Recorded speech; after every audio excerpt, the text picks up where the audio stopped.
is Wednesday, May 19, 2021, coming up on Roland Martin Unfiltered.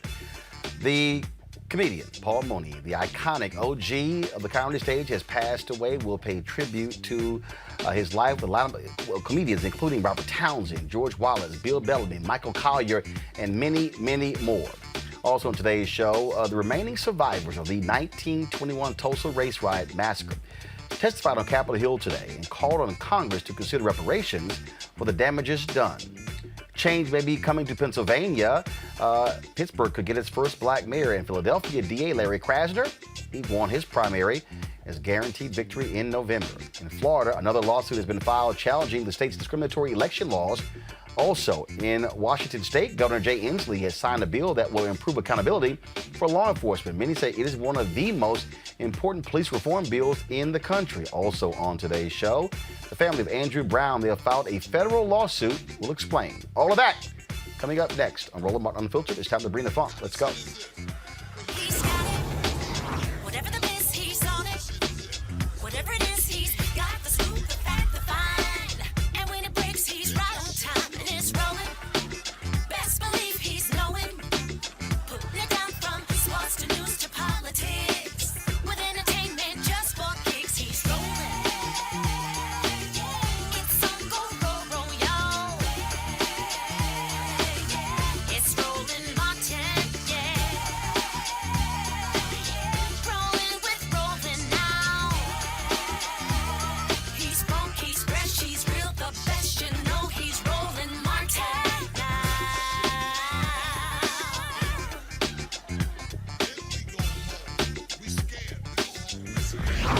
Martin. Folks, today on Capitol Hill, testimony with some of the last surviving members of the Tulsa race riot, which took place in 1921. Riveting, shocking testimony that took place, folks. It's been 100 years since one of the most severe racist incidents in American history took place. Upwards of 300 black people were killed when a heavily armed white mob stormed Greenwood Avenue, known as the Black Wall Street, leaving folks dead, buried in mass graves. Today, the House Judiciary Committee subcommittee heard testimony from survivors to consider possible legal remedies to compensate massacre survivors and their descendants. Here's Viola Fletcher, one of 3 witnesses who recounted the sights of the dead black bodies lying in the streets. My name is Viola Fletcher. I'm the daughter of Lucinda Ellis and John Wesley Ford of Tulsa, Oklahoma. I'm the sister of Hughes Van Ellis, who is also here today. I'm a survivor of the Tulsa race massacre. 2 weeks ago, I celebrated my 107th birthday.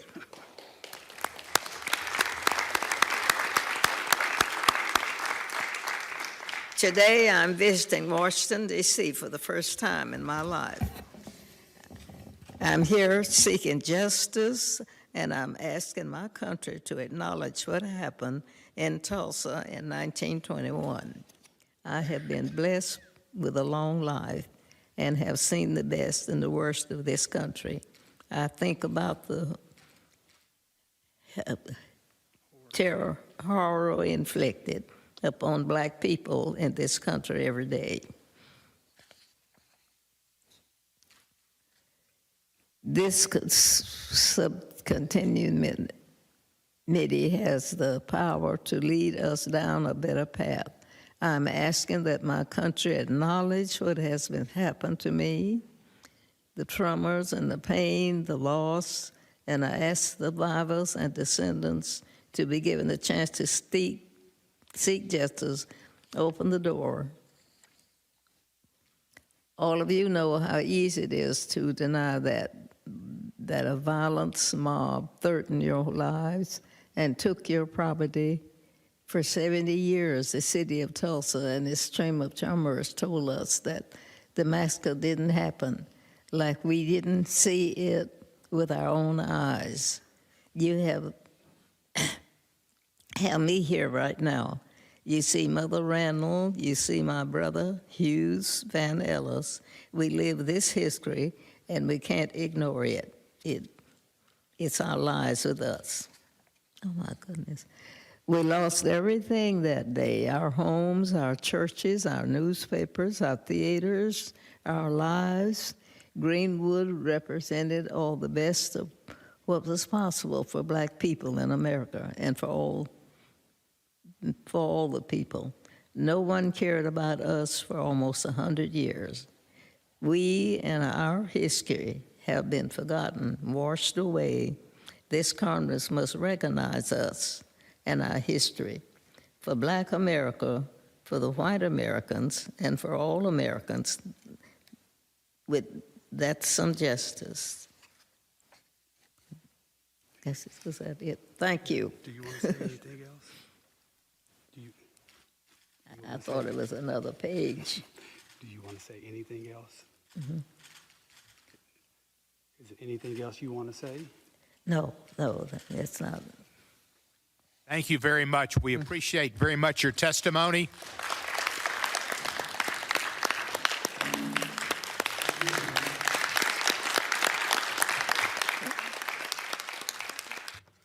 Well, H.R. 40 is awaiting a full vote in the U.S. House that would establish a commission to study reparation proposals.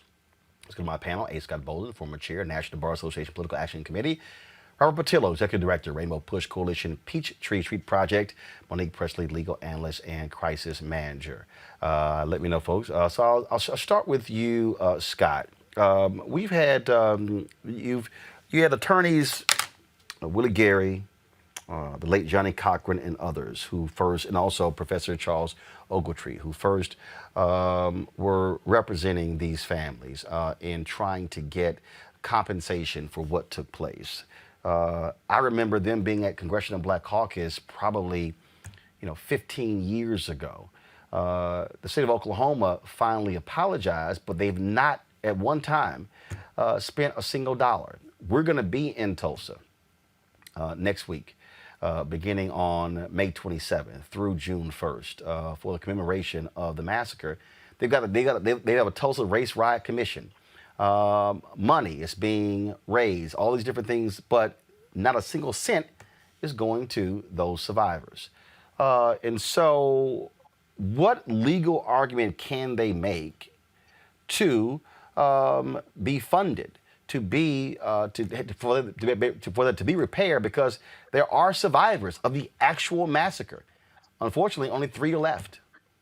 Yeah, a couple things, Roland. They could, one, file a lawsuit, and while the defense would argue that they had statute of limitations is run, they could argue that it was an ongoing conspiracy and that they were blocked from filing a lawsuit in between that period of time. Or they could even argue that there are other ongoing claims that they're suffering from on an ongoing basis.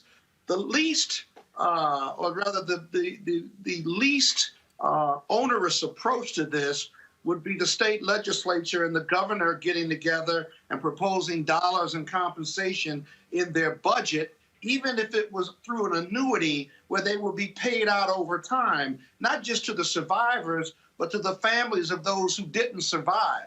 It could be carefully crafted. The state has state insurance. The insurance carriers probably wouldn't pay, but the state has money in their budget to do the right thing. And that's really the easiest, the best, and least restrictive approach to getting them compensated if the state has the will to do it.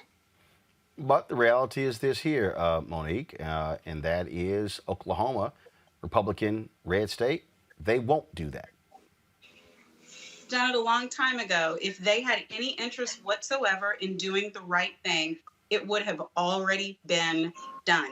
So while I agree with my colleague that these are things that could happen, I have very little faith that any measures that are available legally or any measures that are available, as we would say in the law, in equity, where people do the right thing because it's the right thing to do, or where a judge steps out, does extrajudicial things with his or her power. No, I do not see that happening here. Robert? Well, I think the issue that you're going to run into is that this would open up the floodgates for every other white massacre that happened between the mid 18th century and the mid 19th century. You could go back to Atlanta, 1906 race riots. You can go to Elaine, Arkansas. You can go to many of the other cases. So what would have to happen is these individuals who are still alive, they are in the best position because they have, you can definitely tie damages to them. Often we hear in the argument against reparations, well, how are you going to identify who was damaged? These people had actual physical damage, but then you're going to have to find the party who was responsible, that in this case being the government, because as we know, there were police involved, there were surplus World War II aircraft involved in the bombing and killings of these communities. And I think if they could get this case in front of a federal judge, at least they could survive a motion to dismiss or a motion for summary judgment and be able to move it towards trial. I think if you get past that procedural hurdle, that's how you start compelling people to doing the right thing. The hard part is just getting in front of the judge and getting the and at least surviving the initial barrage of motions to be able to actually have a good faith argument over it. It's a hard one, is a long shot, but I think it's the best shot that we have given the current political climate, and we're in the best position we have been in the last 100 years to address it. Well, the thing that we're looking at here, I mean, the reality is the state was indeed an actor in this. These folks were not protected. They did not send in state officials as well. And so can you not make the argument, Scott, that the state was complicit in allowing this violence to move forward? Yeah, but you still got to convince a judge and jury and beat the motions to dismiss because arguing that they would be out of time. Here's another approach that if the federal government, right, in an effort to bring justice to these individuals, if the Dems take over the House and Senate, right, then, or they take it over with a larger majority, if you will, after 2022, they could seek federal relief. This is about a groundswell of support and a movement, if you will, and making people do the right thing. It may not happen in Oklahoma, but if the Dems are in control of all three houses and there's sentiment of support, then why not ask the feds to do the same? Monique? I agree with Scott, but as I said before, That's two in a row. It's early in the show. Well, but the thing is, Scott is probably the best at coming up with the narrowest of legal theories that may, if the sun rises at 5:46 and 15 seconds, work. And they're always right, but they're just not likely. And I'm just much more of a realist. And no, I do not see it. Yes, it was a state actor, but no, they've had good lawyers working on this for a whole lot of years with zero success. So I don't even pretend to think that there's something new that can be done here. It's going to take voters voting in a really hard state, a lot of electeds in order to get this done. So, Robert, should there be mass protests? Should there be targeting of Oklahoma, putting pressure there? Again, they're having all of these events taking place in Tulsa. Actually, it's very interesting to have these competing interests. You sort of got the official Tulsa commission, that's the city commission, that's been called the white commission. Then you have the black folks doing their own, and I've been getting emails and agendas from both. And so people are going to be gathering there May 27th through June 1st. You know, again, what type of, should there be pressure on the Oklahoma legislature to say, hey, this happened in your state. Y'all should be paying for this. Well, you know, the craziest thing about this, we talk about Du Bois and the souls of black folks. It's a time to start appealing to the souls of white folks. And truth, the scariest thing about this conversation is most white people did not find out about the Tulsa, Oklahoma race riots until the cartoon or the comic book show Watchmen came on HBO. And they said, wait, this really happened? This isn't a cartoon. This isn't Thanos. This really happened to black people. So I think we have to start appealing and helping them to understand the history as it took place. They know more about the Tudors in England or about the ancient Romans than they know about black history in America and the trials and tribulations that we have gone through and the people who have actually lived directly through it. And I think once they understand and once you can build that groundswell, well, then you can create a legislative majority that can address these issues, because you're going to have similar issues with Native American populations. Recently had a court ruling that said half of Oklahoma belongs to the Native American populations. You're going to have the same issues with lynching victims. 5,000 African Americans were lynched by state actors in many cases who would also argue that they would have a claim against the government. But once you have to change the souls of white folks to understand what that history is, that this isn't critical race theory, this isn't a conspiracy against you, it's the history that we have lived, and that creates the political groundswell to have to remedy many of these problems and move the ball forward on social justice in America. So you have, of course, the House who hasn't been scheduled yet on H.R. 40. Here, though, Scott, you have, because you have all these different debates. Folks talk about taking back to slavery. In Evanston, Illinois, they based it upon federal housing patterns. And so if you've had before, well, the federal government provided relief, compensation to interned Japanese Americans, how do you make the argument that individuals who suffered from racial destruction of homes and communities should not also be compensated?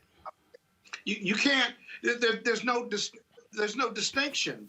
I mean, everybody's struggle is different. But if they apologize to the Japanese internment victims and compensated them, and they've apologized to them, why would Black America and its 400 years of oppression be any different?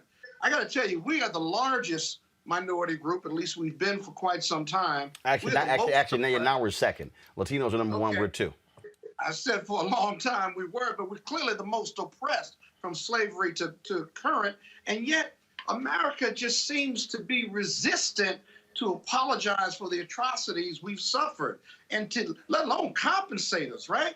Just apologize, which would be the first step, in my opinion, of reparations. And yet the melanin in my skin just will not compare people that don't look like me to do the right thing. For some reason, they want to walk away and say, well, my ancestors did that, but I haven't done that.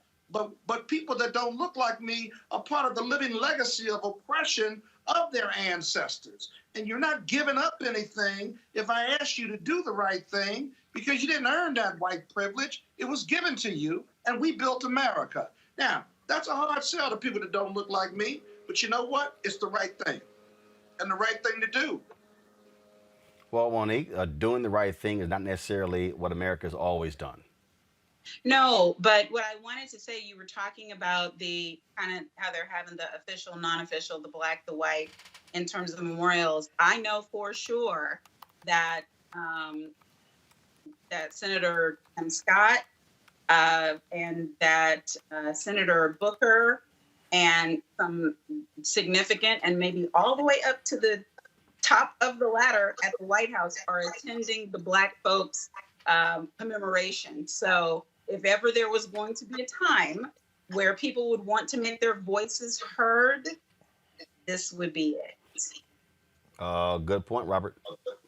Yeah, I do think we have to work across the aisle. You have Tim Scott, who has shown some interest. We have to start convincing people that the same way. I tell people all the time, I just want Black folks in America to get that same deal that the Jewish community got in Israel, because they recognize the harm done to that community. They recognize the trials and tribulations, the atrocities that took place in Europe over the course of many centuries leading up to the Holocaust, and inexorably see what led to it. And they got a country out of it. They got military protection. They got subsidies. They got literally all the entire package. So why can't Black Americans get that for what we've gone through in this country, what they've gotten in over there for what they've gone through? And I think that we have to get on one accord and start fighting towards that, because accepting anything less than that is to dishonor those ancestors who went before us, who fought and who died, who were massacred and killed, and went through the types of atrocities no human being has ever meant to experience. You dishonor them if you do not fight to remedy and to have justice for their names. Speaking of fighting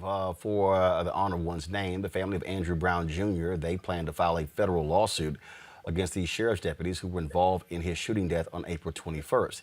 This comes after yesterday's news conference where DA Andrew Womble Jr. announced that the shooting was justified and he was not going to pursue charges against those particular officers.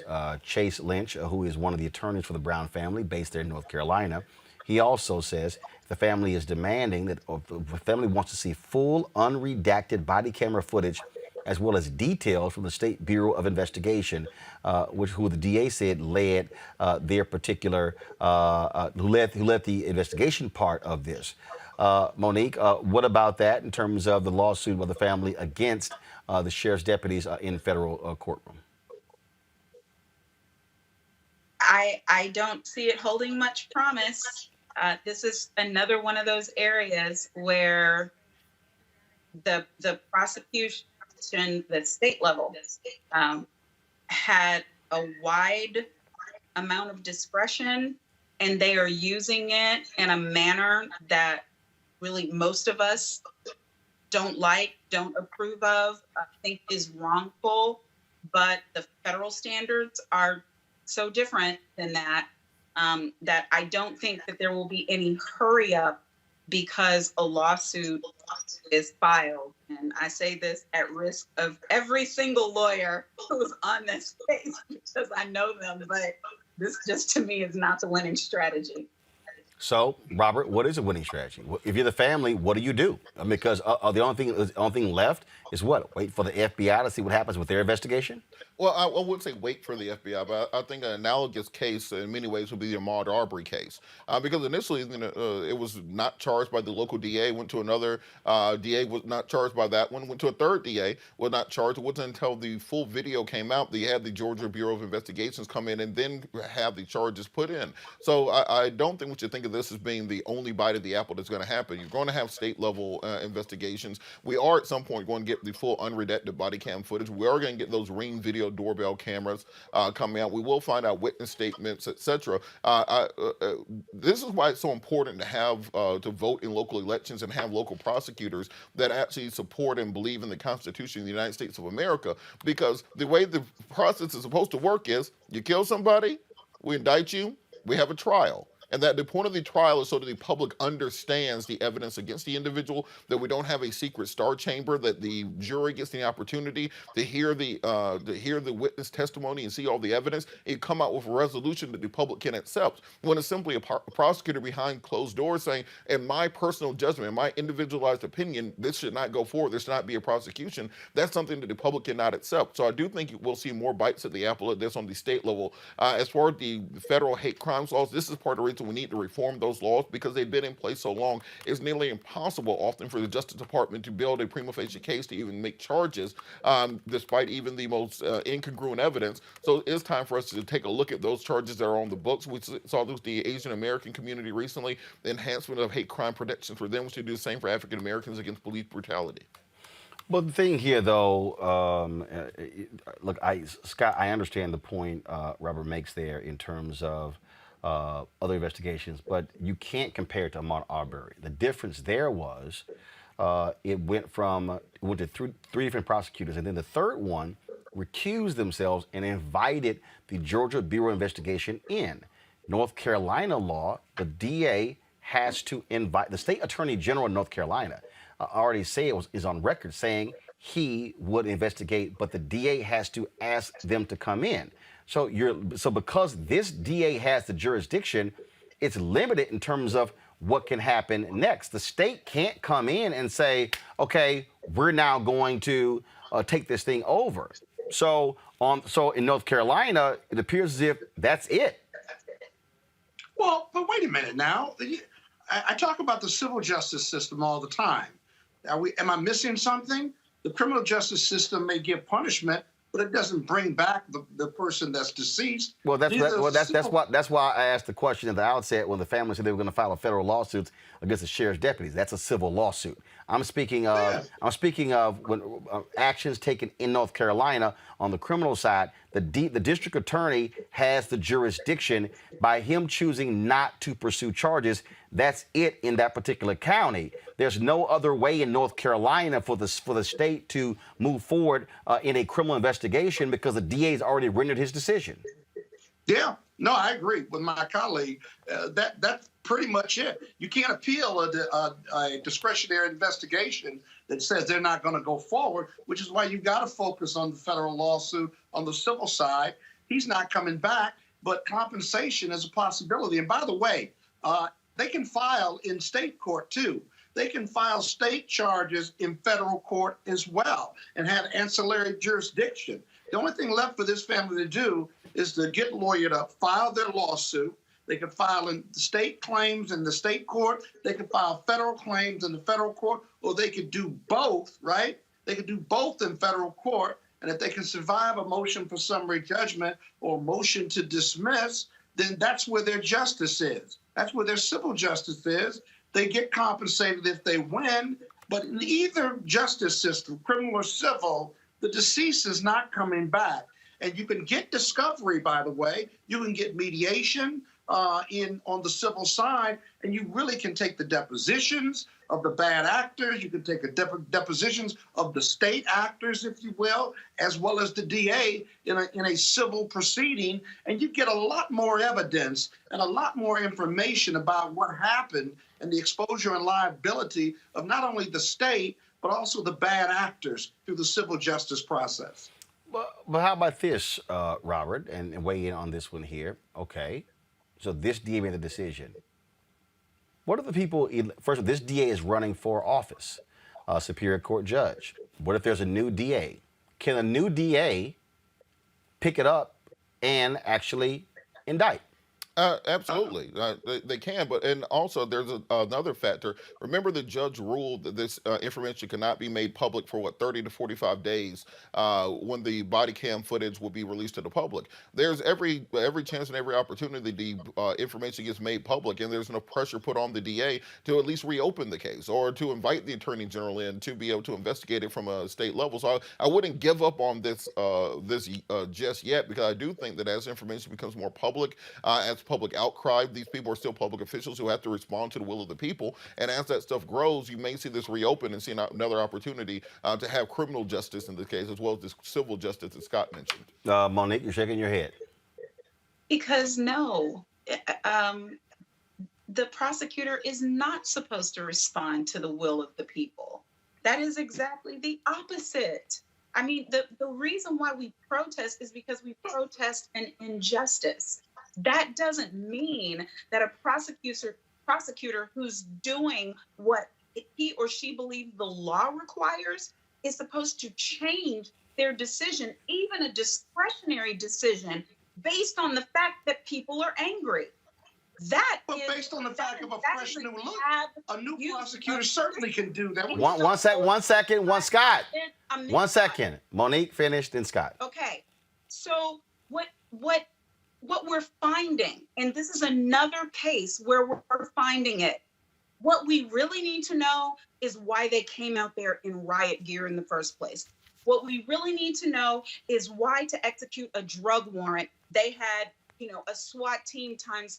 What we really need to know is why they were predisposed to think that this man, who was not some upper level criminal, not even like a low level felon, why any of that was necessary, because they then are ready. They're at the ready for something terrible to happen. But when all you're looking at is the video, and when there's a tie, the tie is going to always end up going to law enforcement. So, for instance, the car itself is viewed in the eyes of the law as a deadly weapon.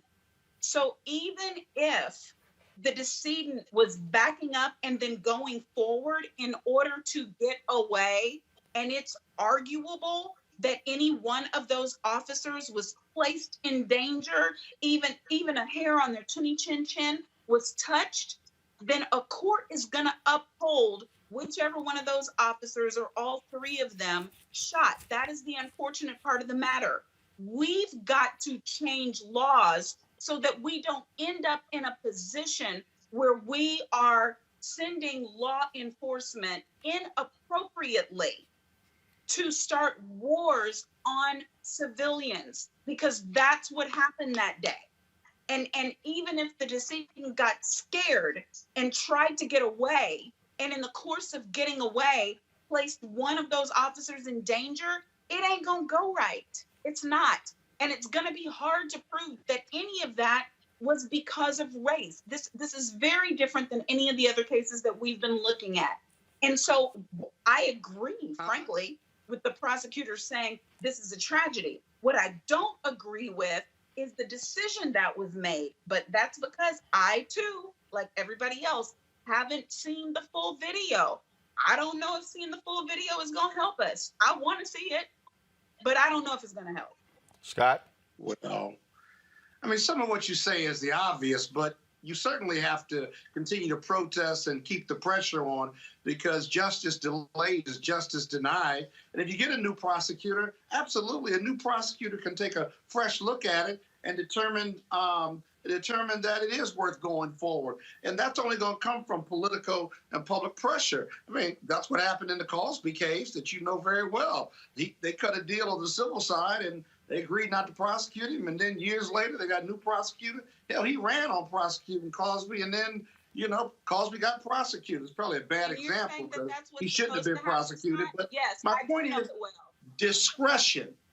You have discretion. Right. The only difference between a criminal proceeding... Monique, hold on. Monique, hold on. Hey, I stopped you from interrupting you. You can't interrupt him. Scott? No, but he's on mic. No, I got it. Scott, finish your point, then I'll go back to Monique, then I'll go to Robert. Go. Okay, so DAs and federal prosecutors have a huge amount of discretion.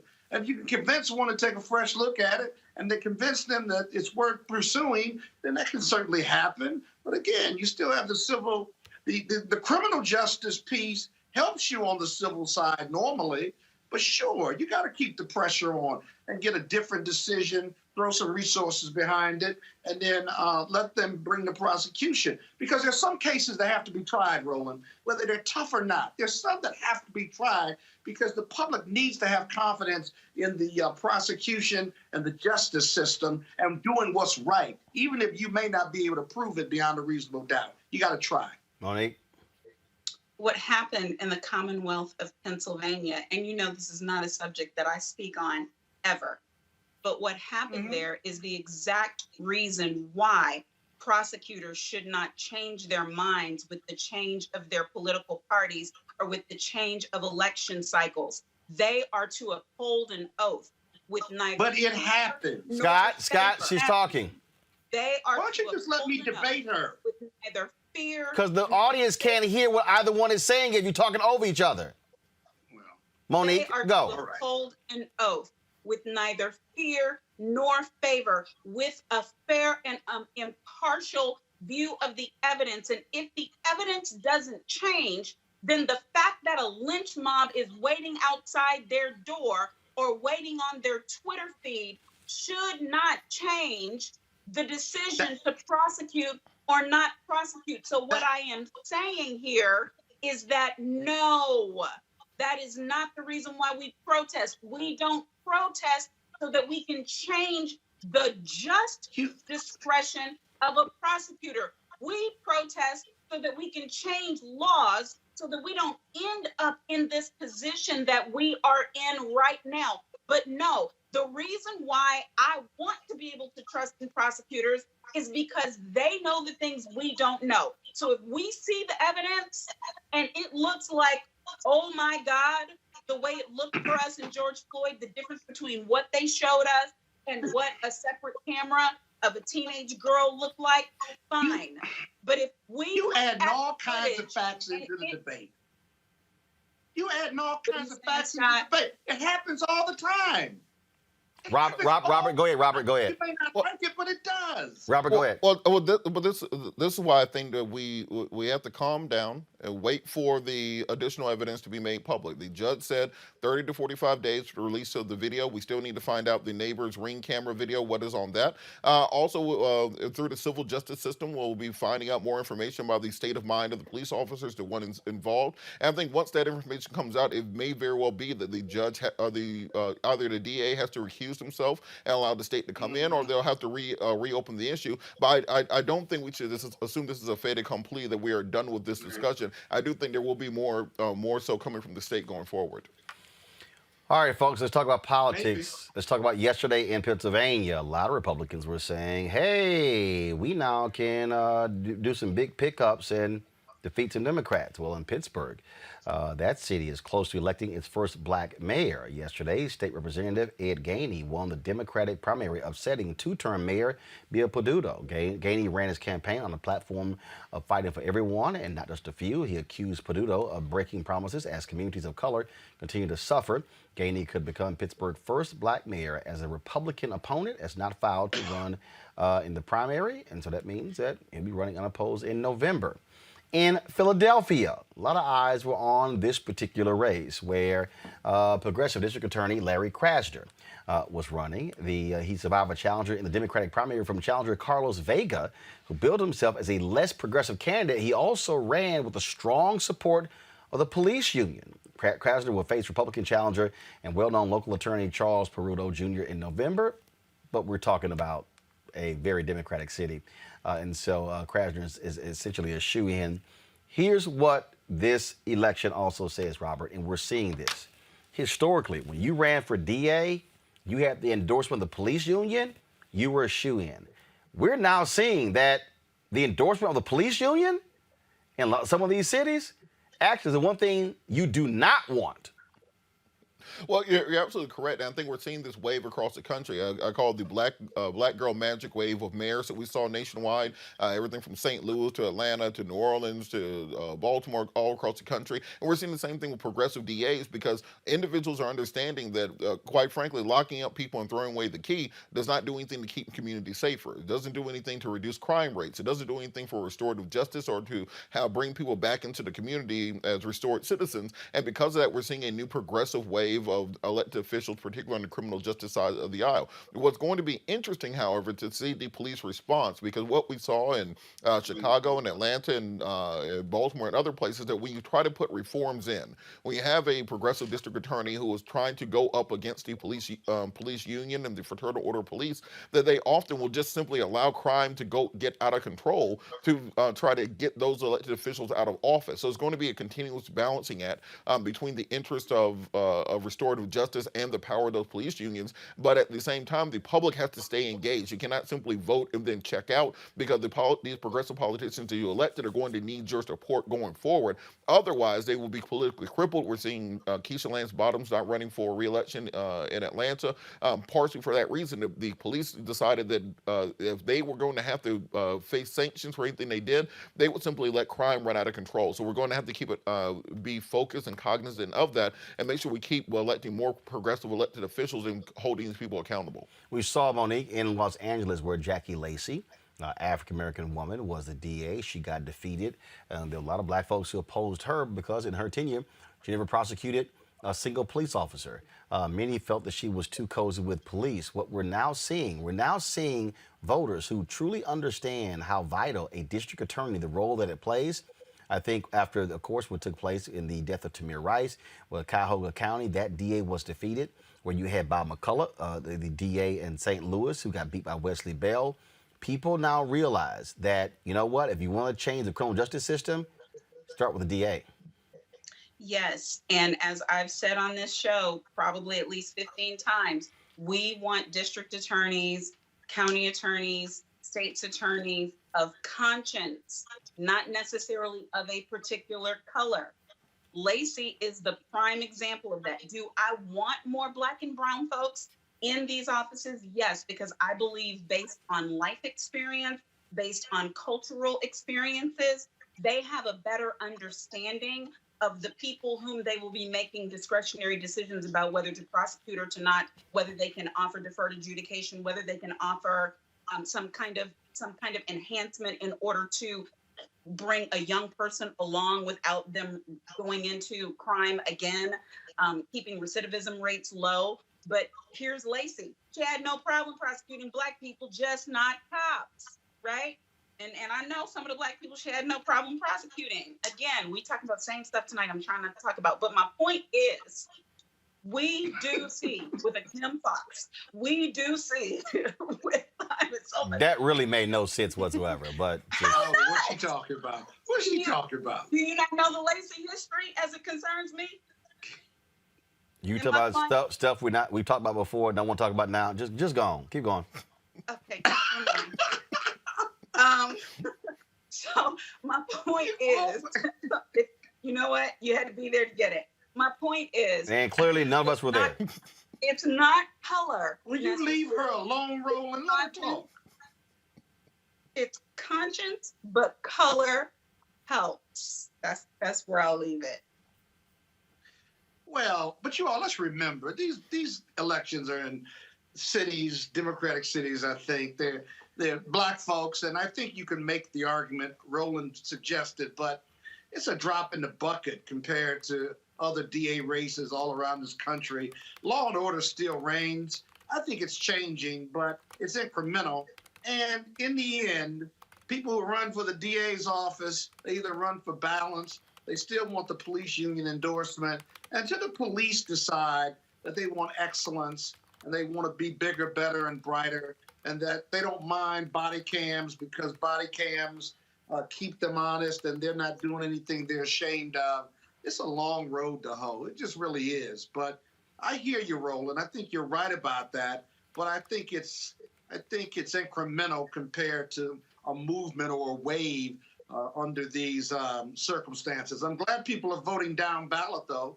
I'm glad they're understanding after you've pushed them and others have to vote in all elections and vote in all precincts or vote for every office that's on the ballot. So that's good, though. But I don't think it's a big dent yet. Well, Scott, I would disagree. I do think it's a wave because if you look at where the progressive DAs are getting elected, it's in the places that black people actually live at. So maybe in the middle of Des Moines, Iowa, they're still on the whole Bull Connor law and order thing. But if you look at Atlanta, where we have Keith Gamage as the Solicitor General, Fonnie Willis is the DA. If you look at Baltimore, Marilyn Mosby, who decided not to prosecute minor crimes, the places where we actually live at, we're actually asserting actual political control there. But here, And one second, hold on one second. No. And also, look, we also saw in 2020, we saw in Fairfax, Virginia, we saw in other places where popular DAs were defeated, counties there in New York State as well. So the reality is, we are seeing. Well, first of all, what we're seeing is where people are now actually challenging DAs.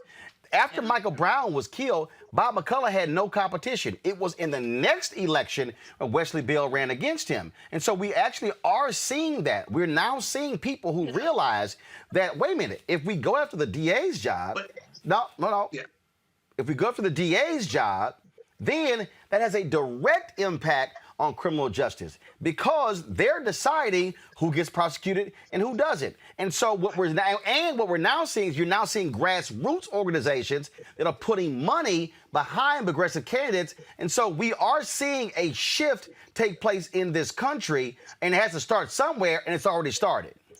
Well, maybe, but I guess it is. A step further. It is. Yeah, I can't deny those elections that you're talking about. Well, don't say maybe, it is.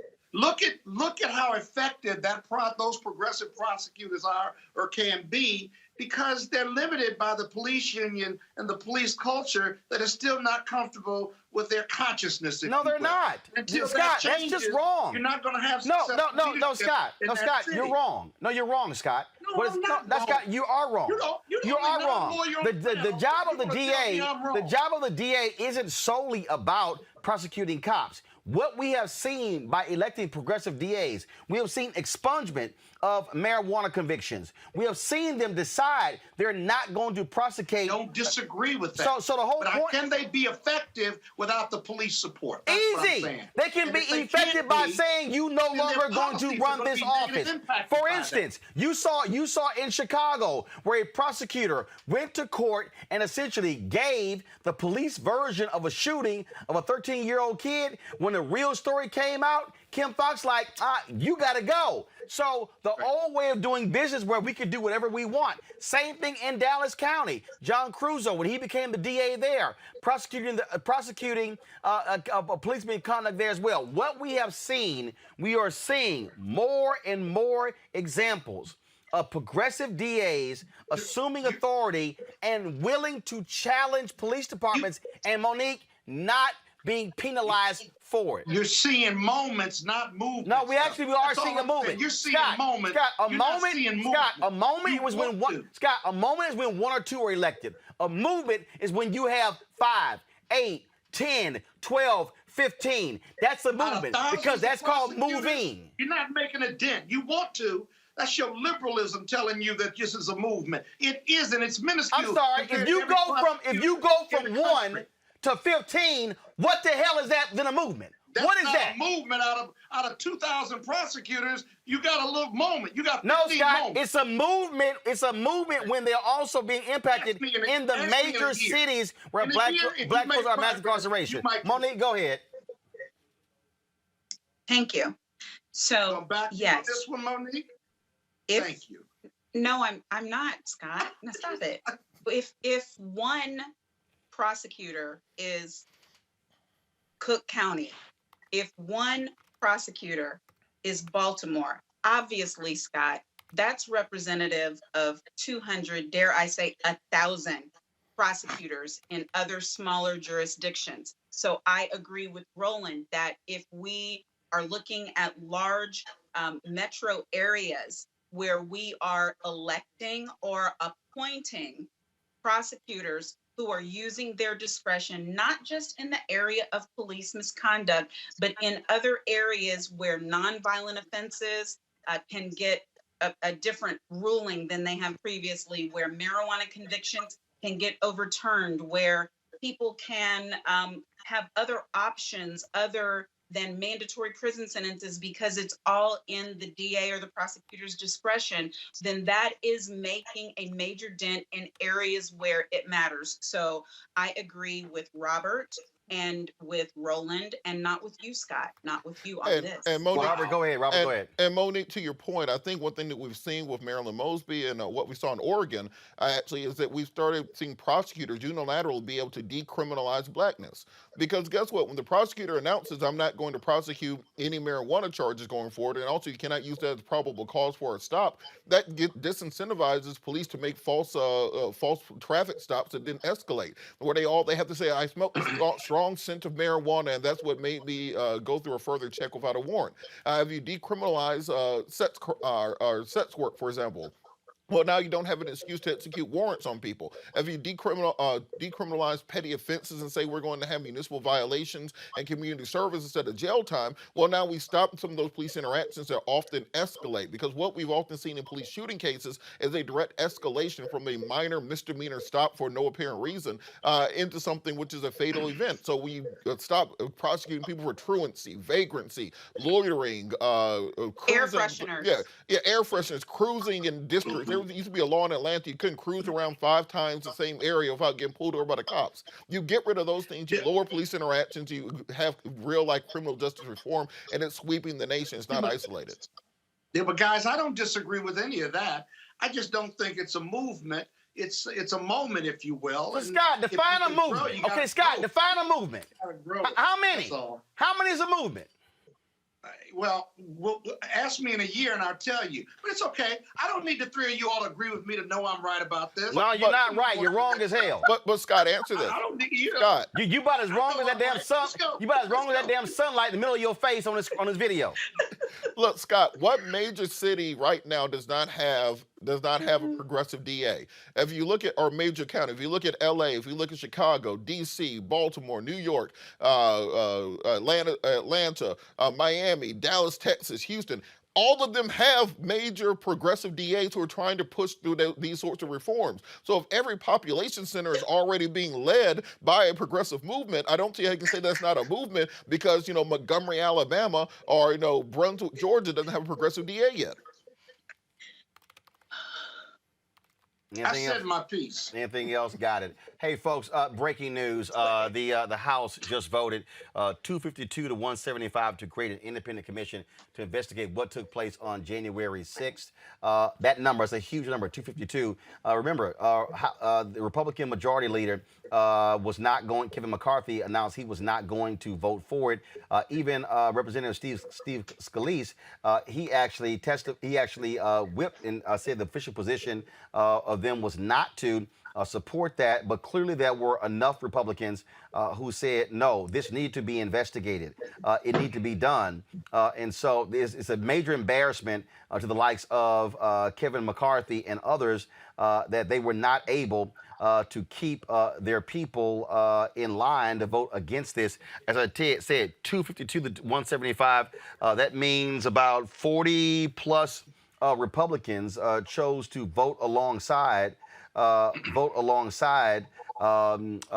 Democrats on this particular bill here. This, folks, says a whole lot, if you will, about exactly what's going on. And if you want to understand where Republicans are in this country, all you need to do is listen to Tim Ryan, Congressman Tim Ryan of Ohio, who excoriated Republicans on the floor of the House as they were debating this bill. Listen. Is recognized for 30 seconds. I want to thank the gentleman from New York and the other Republicans who are supporting this and thank them for their bipartisanship. To the other 90% of our friends on the other side of the aisle, holy cow. Incoherence. No idea what you're talking about. Benghazi, you guys chased the former Secretary of State all over the country, spent millions of dollars. We have people scaling the Capitol, hitting the Capitol Police with lead pipes across the head, and we can't get bipartisanship. What else has to happen in this country? Cops. This is a slap in the face to every rank and file cop in the United States. If we're going to take on China, if we're going to rebuild the country, if we're going to reverse climate change, we need two political parties in this country that are both living in reality, and you ain't one of them. I yield back the balance of my time. Back balance of his time. Well, tell us how you really feel, Congressman Tim Ryan. Monique, this is a perfect example of Republicans of being evil, despicable, shameful, and then for McCarthy to come out and say, well, you know, I don't support this because this needs to include Black Lives Matter and Antifa. And in fact, let's include the attack at the congressional baseball practice 4 years ago to make this all about attacks on political discourse. No! They were like, no, we're going to talk about January 6th.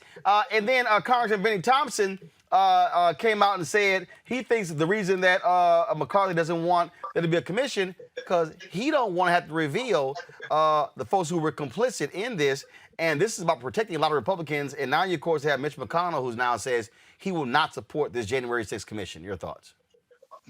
Well, he doesn't want to have to reveal the folks who were complicit in it, including himself, right? Because we have people even on Fox News who are interviewing the likes of Liz Cheney and playing clips, prior clips.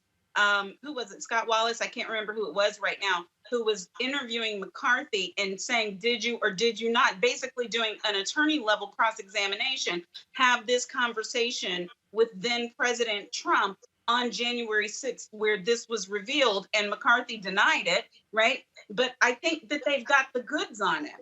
And so they know that those things are going to come out, and they know that they're going to take a hit because members of their own party were involved, and that they're not going to be able to defend their actions. So instead of having to do what they're going to have to do now, which is defend it in front of the American people, they wanted to first be opposed to it and throw up every ridiculous reason they possibly could to be opposed to it, which just shows, again, they are identityless, they are amoral, they are not interested in anything that represents even the aims or the intent or the values of this country or of our Constitution. We have only one party right now and some independent folks who are doing that. These folks, no, you cannot count on them for anything. The progressive group State of America, they dropped this 30-second spot that pretty much sums it up. Democracy is not in crisis. We await the inauguration of Joe Biden as president. Are you serious? No.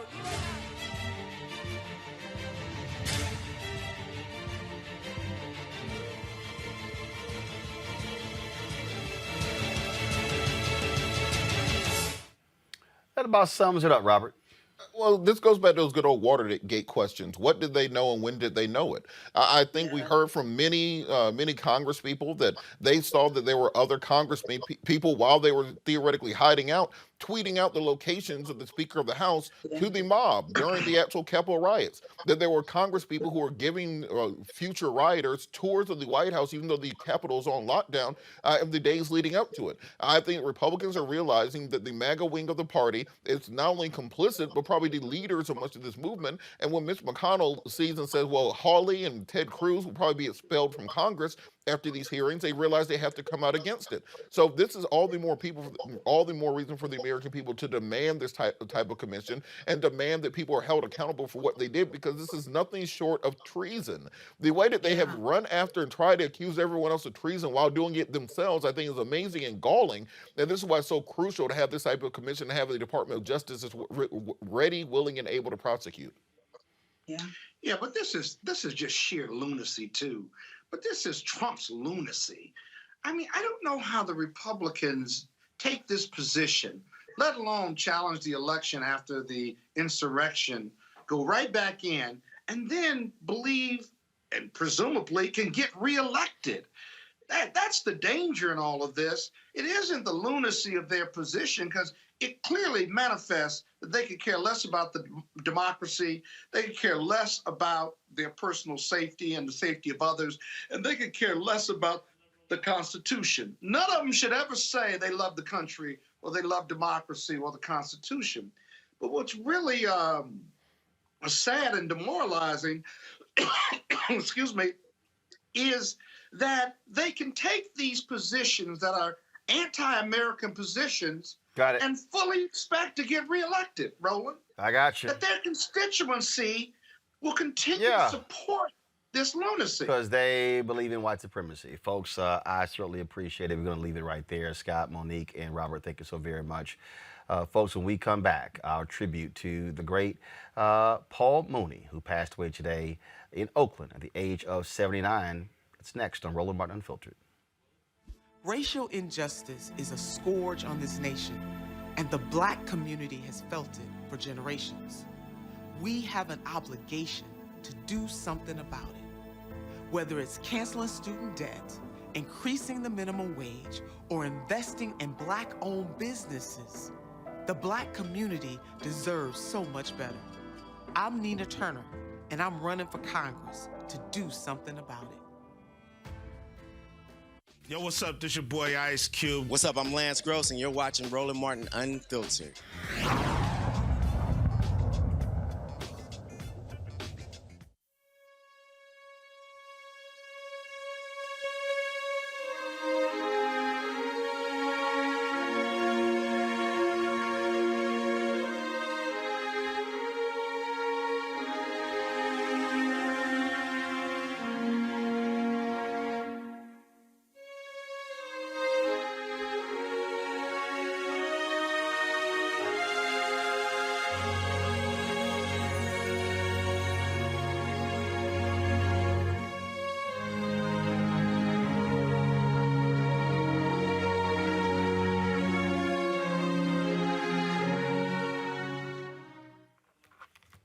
This morning at 10:15 a.m. Eastern, I received a phone call, and my phone lit up and it said Paul Mooney. When I answered the call, it was his cousin Rudy Ely letting me know that 2 hours earlier, Paul had passed away from a heart attack.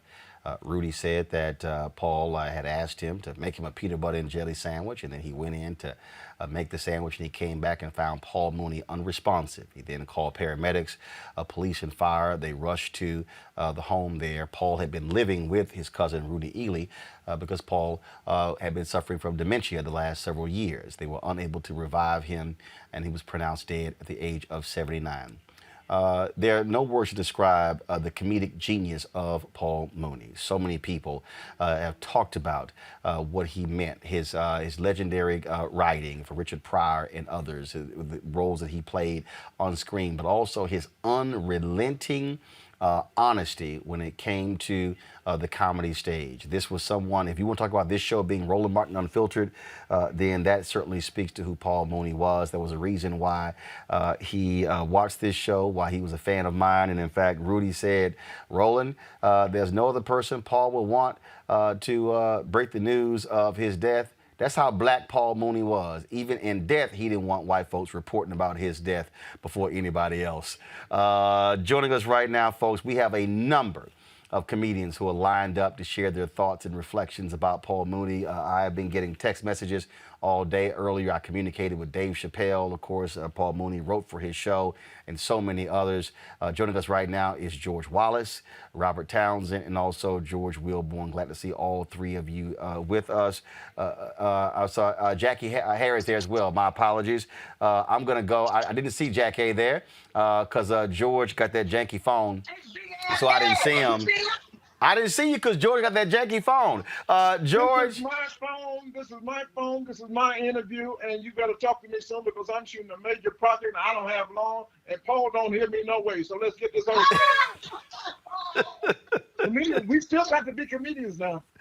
Yeah, I know because I purposely did not put out the peanut butter and jelly comment from Rudy because I knew, and when Cheryl Underwood called me about it, she said, ain't that something, Paul so black, George Washington Carver and the peanut took his ass out. I said, see right there, you can't, and she literally said, I said, Cheryl, come on now.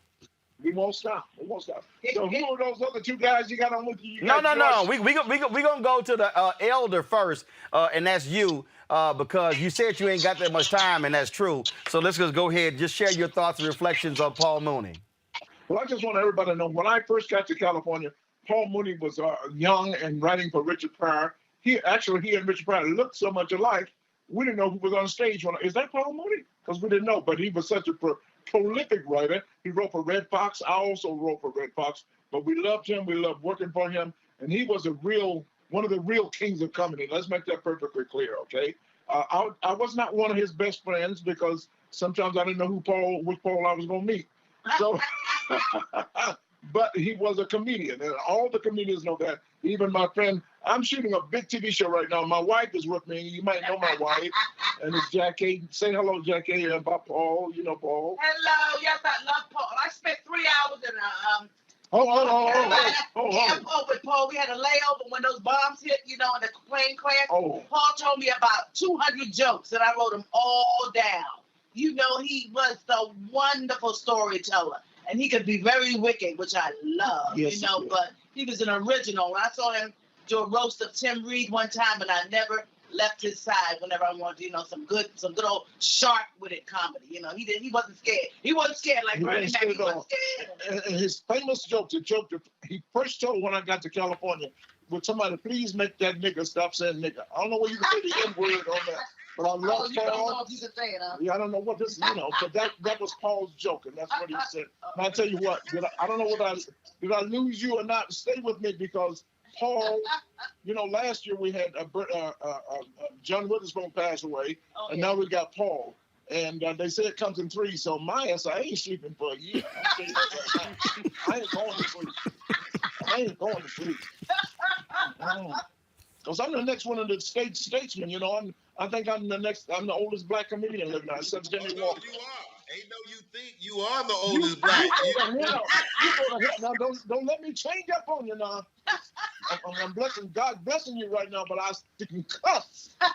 I'm trying to figure out why that phone's so damn shaky. Damn. Because I'm holding it in my hand. How about that? I mean, I get that, George. I got my phone right here. Hell, this ain't shaking. It's steady. Hey, that was my good hand. Oh, that's funny. Oh, no. Stupid. Your show ain't X-rated, is it? That's why the show is called Unfiltered. I know y'all are working. Y'all don't have much time. George and Jack A, I appreciate you. You talk to them damn Republicans so long you made me mad. And Jim Jordan, don't you ever put Jim Jordan on your show. You understand? Certain people you got to get rid of. No, Jim Jordan will never ever come on this show. I'm way too black for Jim Jordan. You way too black for Cheryl Underwood, but that's a George Wallace and Jack K. Are you going to talk to George Wilborn today? Make sure you tell all the comics I said hello, because I'm the elder statesman now, and they're going to do what I say do. Well, look, I got George Wilborn. I've got Robert Townsend. We got Damon Wayans, Huggy Lowdown, Chris Paul, Guy Torrey, Joe Torrey. We got a whole... Hold on a second. You ain't got no light-skinned people? You ain't got no light-skinned people? Well, Paul representing the light-skinned people. My goodness, Huggy Lowdown is the lightest one of us.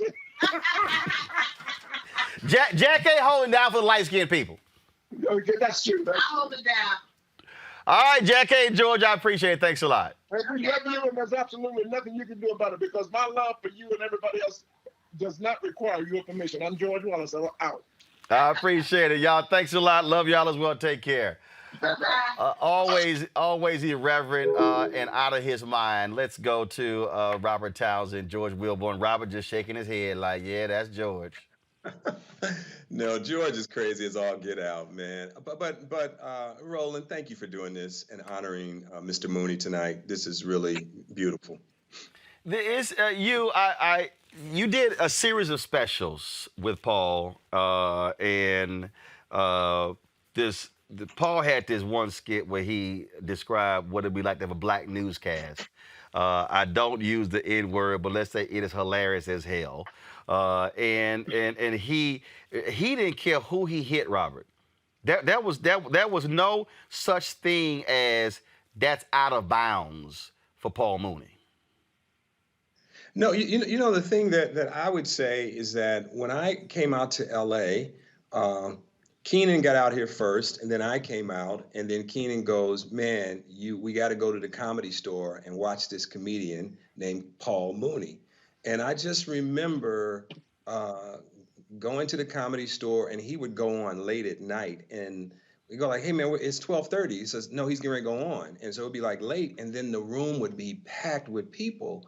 And when Paul, the first time I heard Paul, I think I laughed so hard I thought I was going to die, because he had no filter. He said whatever came to his mind. He spoke his truth, his like hardcore truth. And so I was like, and then he would spend time with us and kind of break down and talk, with us about comedy and the history and working with, Richard Pryor and Red Fox and all of that. But I just, he was rare. He was woke before anybody was woke. He was beyond woke, back in, the 80s. And it's like, and I think when I think about the whole generation of comedians right now, he mentored all of us, all the comedians now and filmmakers that came out of that era.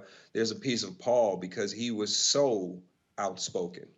So yeah, I don't think you could apply woke to Paul Mooney because he was on a whole different level. He would, I mean, he talked about it that if I did a series of interviews earlier, radio interviews, and a brother said that Paul Mooney told him when the white folks start getting up and walking out, you in the pocket.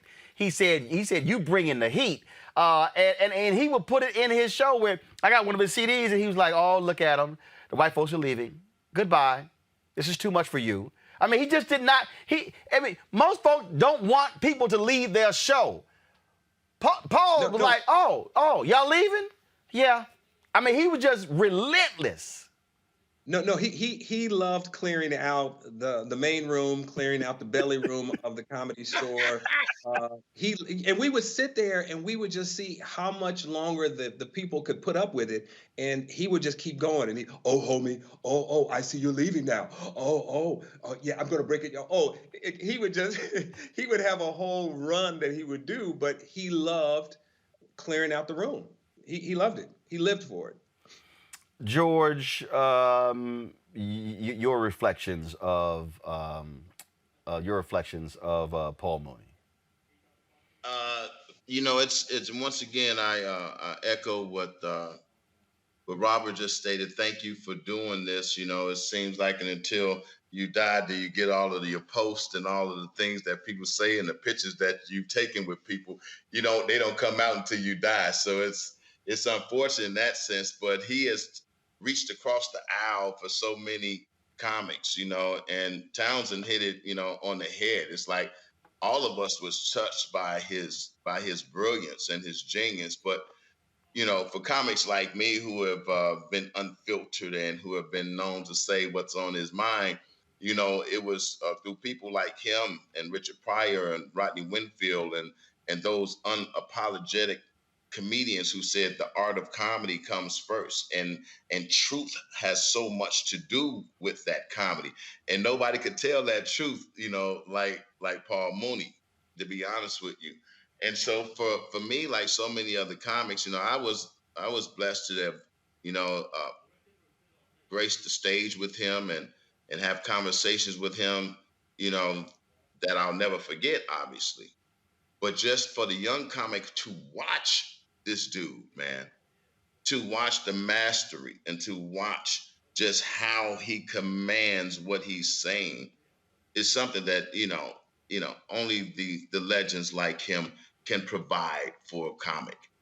And all of us, man, and, to some degree, have lost a part of us today, man. And you're going to talk to a lot of comedians today, and that's going to give you a lot of personal stories, and I'm no different, my mentor, Rodney Winfield, he came up and rolled with Paul and with Richard and Ronaldo Ray and all those cats, man, left an undeniable mark on comedy. John Witherspoon, we lost him just, shortly again. So I love him. I know he's up there cussing white people out if it's any in heaven. And I hope that he rests in peace. And all of you niggas understand. You niggas know there'll never be another Paul Mooney. Motherfucker, stop trying. There was tremendous depth to his comedy. The thing that people have to understand, Robert, is that Paul Mooney, just like Dick Gregory, in fact, I'm going to play the video later where I interviewed both of them in New Orleans. They read a lot, they studied, and so these, they weren't just tossing stuff out. I mean, when you say truth bombs, I mean, they were dropping bombs in that comedy. Yes. No. You know what's funny is that I think what we really loved the most about Paul was that there was a lot of thought behind his comedy. I mean, so, Paul wrote for Richard. Richard had a childlike way about him when he did his jokes. And so he would do his political stuff, but he kind of disarmed you. And Paul, but Paul he didn't put any sugar on it. Paul just come in and say, this is how I feel. This is what it is. If you had to say who put sugar on grits, salt on grits, no, he would put strychnine on grits. He would put rat poison on grits.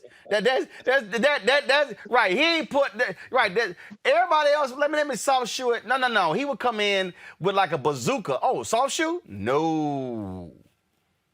No, Paul came hard. I mean, I think that's why we all loved him. I mean, like when the first time I was doing Hollywood Shuffle, I reached out to him and said, hey, would you be in Hollywood Shuffle? And he played the president of the NAACP. And then when I did Partners in Crime, my first special, I said, hey, I want you to close out the show. Now, the funny thing was that some people didn't know who Paul was back then. And so I went from Franklin Ajayi to Tommy Davidson. I forgot the whole group, and then Paul closed the show. I think wasn't Curry? Wasn't Curry on there? I got the video at home, so I got the DVD at home. Oh, you know what it was? Don Reed. It was Don Reed. Okay. Franklin Ajayi, and then I think, but Paul Mooney closed the show, and it was so edgy that everybody was like, oh, but I wanted it to be a real variety show. And when Paul came with it, he just came with real knowledge and hard-hitting comedy. And I think the whole room, but I think after that, I just know that it was a whole different time because that was one of the first specials on HBO. But Paul, that's what I loved about him, his edge. Damon Williams, was there ever a time where even you watched Paul and went, damn, that hurt?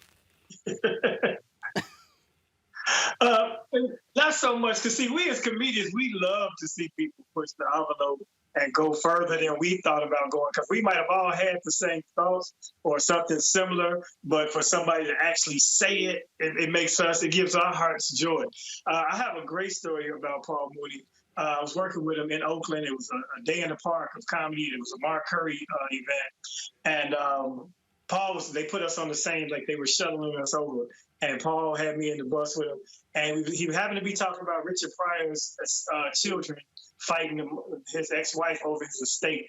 And he said, well, you know what? If you got to fight for your daddy's money, that's on your daddy. Your daddy didn't love you. He should have set it up perfect. He should have set it up for you. You know, and it was just so much. And I don't know why he was just talking about that particular thing on the bus on our way over to a comedy show, but it made me, to this day, I went and got a nice life insurance policy that my son is the benefactor, because I was like, yeah, I don't want my son to feel like I didn't love him when I'm gone. So that was one of the biggest lessons I took from Paul. Get some life insurance and take care of your kids, because if your daddy don't leave you no money, that means he didn't care. Alicia Cooper, you actually open for Paul Mooney. And it was a wonderful experience when you're up and coming and you're watching legends like Paul. Because before I even realized I wanted to do comedy, I would just go and watch comics. So I flew to LA in the mid-90s, and Paul was working a late spot in the Comedy Store in the original room. It was either between 1 a.m. or 2 a.m., and I'm just sitting in the room watching this genius at work, and I'm laughing so hard. I've never laughed that hard before or since listening to Paul Mooney, because as they said, he had white people just walking out, and every time they walked out, he'd comment on it and make fun of it. And he had that beautiful smile and that beautiful voice, and he was like the Paul Robeson of comedy, just a brilliant, handsome man. And I can still remember the jokes he was telling. He was like, all these white celebrities, all of them, the new thing is to have a little black crack baby. Every one of them got to have a little black crack baby. Michelle Pfeiffer got a little black crack baby. So he's naming all these people, and he said, so I did exactly the opposite. I went and got me a little white heroin addict. He said he's out there in the car right now, just nodding. I was laughing so hard. Somehow I ended up on my feet. I don't know how I got on my feet. I must have levitated. I was laughing so hard that night. That's the power that Paul Mooney had. You never forget his jokes, because they're so brilliant. I remember the joke he told about white people. They can get off with any kind of defense. They can just say they have multiple personalities. And they were like, I don't remember killing this man because I have multiple personalities. He said, let a black person try that. Yeah, I killed him because I got multiple personalities. They were like, well, you better pick one of them personalities, because one of them niggas is going to jail.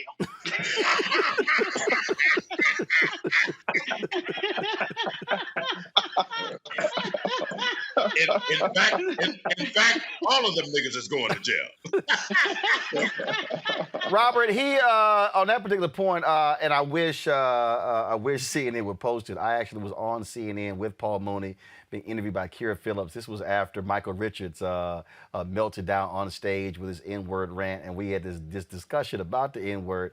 And Paul was unrepentant. Paul, what was his joke? Saying the N-word made his teeth white. I mean, he once a day. It makes my teeth white. Yeah, I mean, he just did. He did not care. I mean, all of y'all know. So, was there anything? Did y'all ever hear Paul say, "Yeah, that's going a little too far"? No. I think Paul would always walk up to the line and then go across the line. And because he would hopscotch, he would do a Chicago two-step over the line. No, I mean the thing. I wrote today on a post. I said he was fearless, but it goes beyond fearless, because there was nothing that he would not say. If something came into his mind, he would say it. If something happened in the news, like what's happening in D.C. right now, he would be on stage tonight really talking about it, and no filter. No filter. Right. Yeah.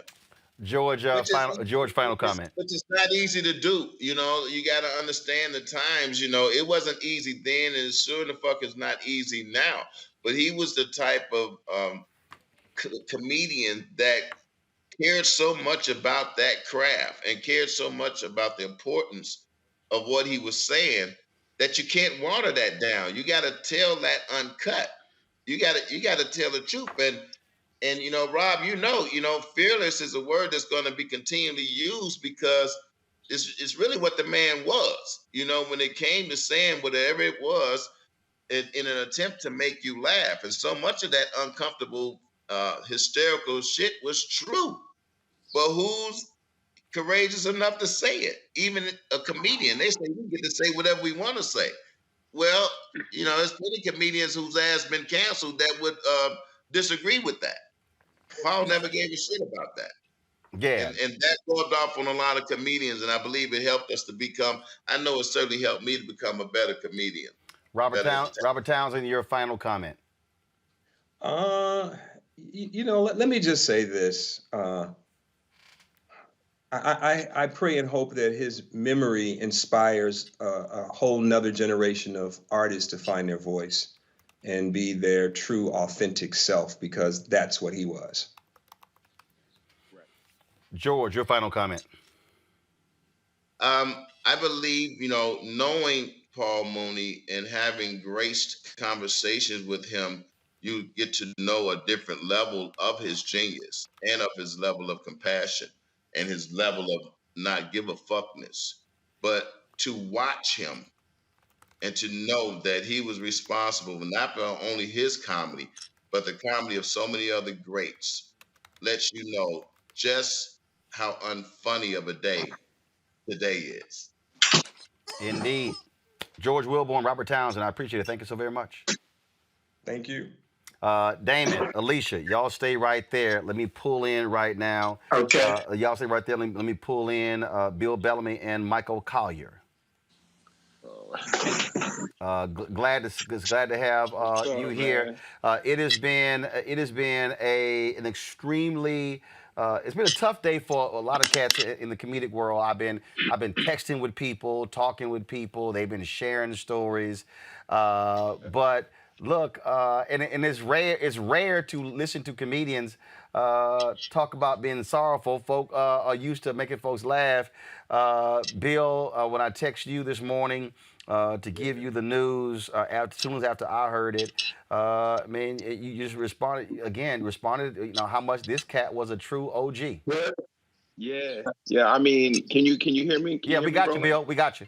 All right, what's up? So shout out to my boy Michael Collier as well. But I mean, Paul Mooney meant everything to me because when I first got in the game, the first time I ever met Paul Mooney was in New Jersey, and I had this club. It was called the Peppermint Lounge back then, and I was just a newbie, and I went up to Mr. Mooney and I was like, Mr. Mooney, you know, I've heard so many great things about you, and I was just wondering if there's any advice you would give me. And I'll never forget what he told me. He said, what's your name? Bellamy. Let me tell you something. If you don't live it, you don't eat it, you don't drink it. And if you're not bleeding it, get the fuck out of it. Just like that. That was like, I thought he was going to give me some like nice and beautiful, and it'd be hummingbirds chirping and stuff. He gave me such a raw idea of what it is to follow your dream, right? And so with that in mind, it made me want to be a comedian even more. Like I figured I quit my job. All the stuff that I had that was safe in my life, I got rid of all of that because of Paul Mooney, because he gave me the blueprint. It has to be your life. Like it has to be the thing that you can't live without. You got to marry it. You have to be true to the craft. And he whether he was famous or not, whether the Hollywood game accepted his brilliance like Black people had, maybe they did, maybe they didn't, but no one can say he was untrue to who he was. Collier, your thoughts? How come I can't see anybody? Don't worry about it, man. Just talk, damn it. We ain't trying to. Man, I want to see y'all, man. Well, guess what? Watch this shit on the replay. You'll see everybody. Okay, beautiful. First of all, hello, Bill Bellamy. Hello, family. Hey, man, first of all, Paul Mooney was my friend, and that's what I miss most of all. He was a real dude, you know. I got my first money because of Paul Mooney. I went to replace Robin Harris. He used to do a gig in Cleveland once a month with some dude named Kenny Adams. Kenny still owe me money for that shit. Anyway, they flew me down on regular coach. Kenny picked me up in his car. The car was dirty, had a chewed up apple in the back, some drawers and shit. And I stayed at a room in his house, okay? Paul Mooney showed up first class. He was in a limo. When he got ready to eat, they stopped everything and took us to dinner. We got on that stage and we both killed it. And he said, brother, the problem is they don't take you serious because you don't charge them enough. You need to charge them 3 times what you would normally get. Now, you're going to get half as many people, but you're going to get twice the money, and you're going to be all right. I changed all my money then. I love Paul. He used to call me on Monday. I'd have a Monday night show. He said, oh, nigga, is it nigger night tonight, nigga? I say, yes, we're doing black night. Well, I'm bringing Eddie Murphy, nigga, and you're going to owe me twice. So I saw him one day talk about Tom Cruise, because he was talking about white folks always trying to play other ethnicities. Tom Cruise is the last samurai nigga, please. They should do my story. The last nigga, and let Tom Hanks play me. The dude was brilliant. He never bit his tongue, brother. He said it. He gave it to you straight with no chaser, man. And Hey, Michael, hold on one second. yeah. Buddy Lewis, my ass is live on the air. I text you, said we gonna call you, damn it, so wait. Michael Collier telling a great story. Bill Bellamy telling a great story. Alicia Cooper and Damon Wayans, and you interrupting us. Well, I got it. My buddy, we calling you right back. See, that's what happened when you got Omegas from Howard University who don't know how to behave. Go ahead, Mike. I just have to say what I thought was the ending was pretty amazing. He told me last night that Rudy, his brother Rudy, told me last night that Paul asked him to make him a peanut butter and jelly sandwich. Yeah. So he went to make the sandwich, but when he came back, Paul had transcended. So he tried to bring him back himself. He couldn't do it. So they sent the medics, right? So they had all these medics. All of them was white. And he said the whole time they kept saying, man, we got to bring him back, man. This is Paul Mooney. We got to bring him back. And I just thought that was so ironic and beautiful that white cats was putting all of their heart into bringing this brother back who made his living making fun of them fools, man. I just thought it was beautiful and poetic, you know? Absolutely. Bill, go ahead. You, Bill, I'm going to Bill, Damon, and Alicia. I know since we're all comics, we all have had a moment where we wish that there was something that he said that we could have said, but we weren't bold enough to say it. So one of my jokes that I loved about Paul Mooney, and it was so raw, but it was so funny. But so I'm at Caroline's, and Paul used to always do the late show in New York. So I would do like the 8 to 7:30 and the 10, and he would do the midnight show. Midnight. So he'd sit there, you know how you sit back like this. He said, oh, my favorite movie is Titanic. I love Titanic. It is the outstanding film. It's absolutely wonderful. And let me tell you, a lot of white people died in that movie. He said, I tell you, every time. He said, I watched it every time just to count one more white person that drowned. One more. And I mean, what would make you say something? I'm sitting there watching white folks leave Caroline's. They walk away like this. Oh, God. I am not here to be telling me that I am going to drown. You know, he walked out half the room. Like, and he said to look at him. Oh, look at them. Look at him. Look at him. Run, run, run, white people, run, run, run. Because see, David, he didn't care because he already got their ticket money. But I didn't understand how he would do this every night, run out 70 people. You can set David, go ahead. And that's the funny part because he didn't care.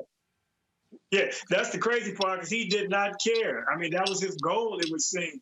And it just goes to show you the irony that Michael just said, that the paramedics, like, we got to save this one. We got to save him, which shows you that they don't care about all Black people when they come to help him.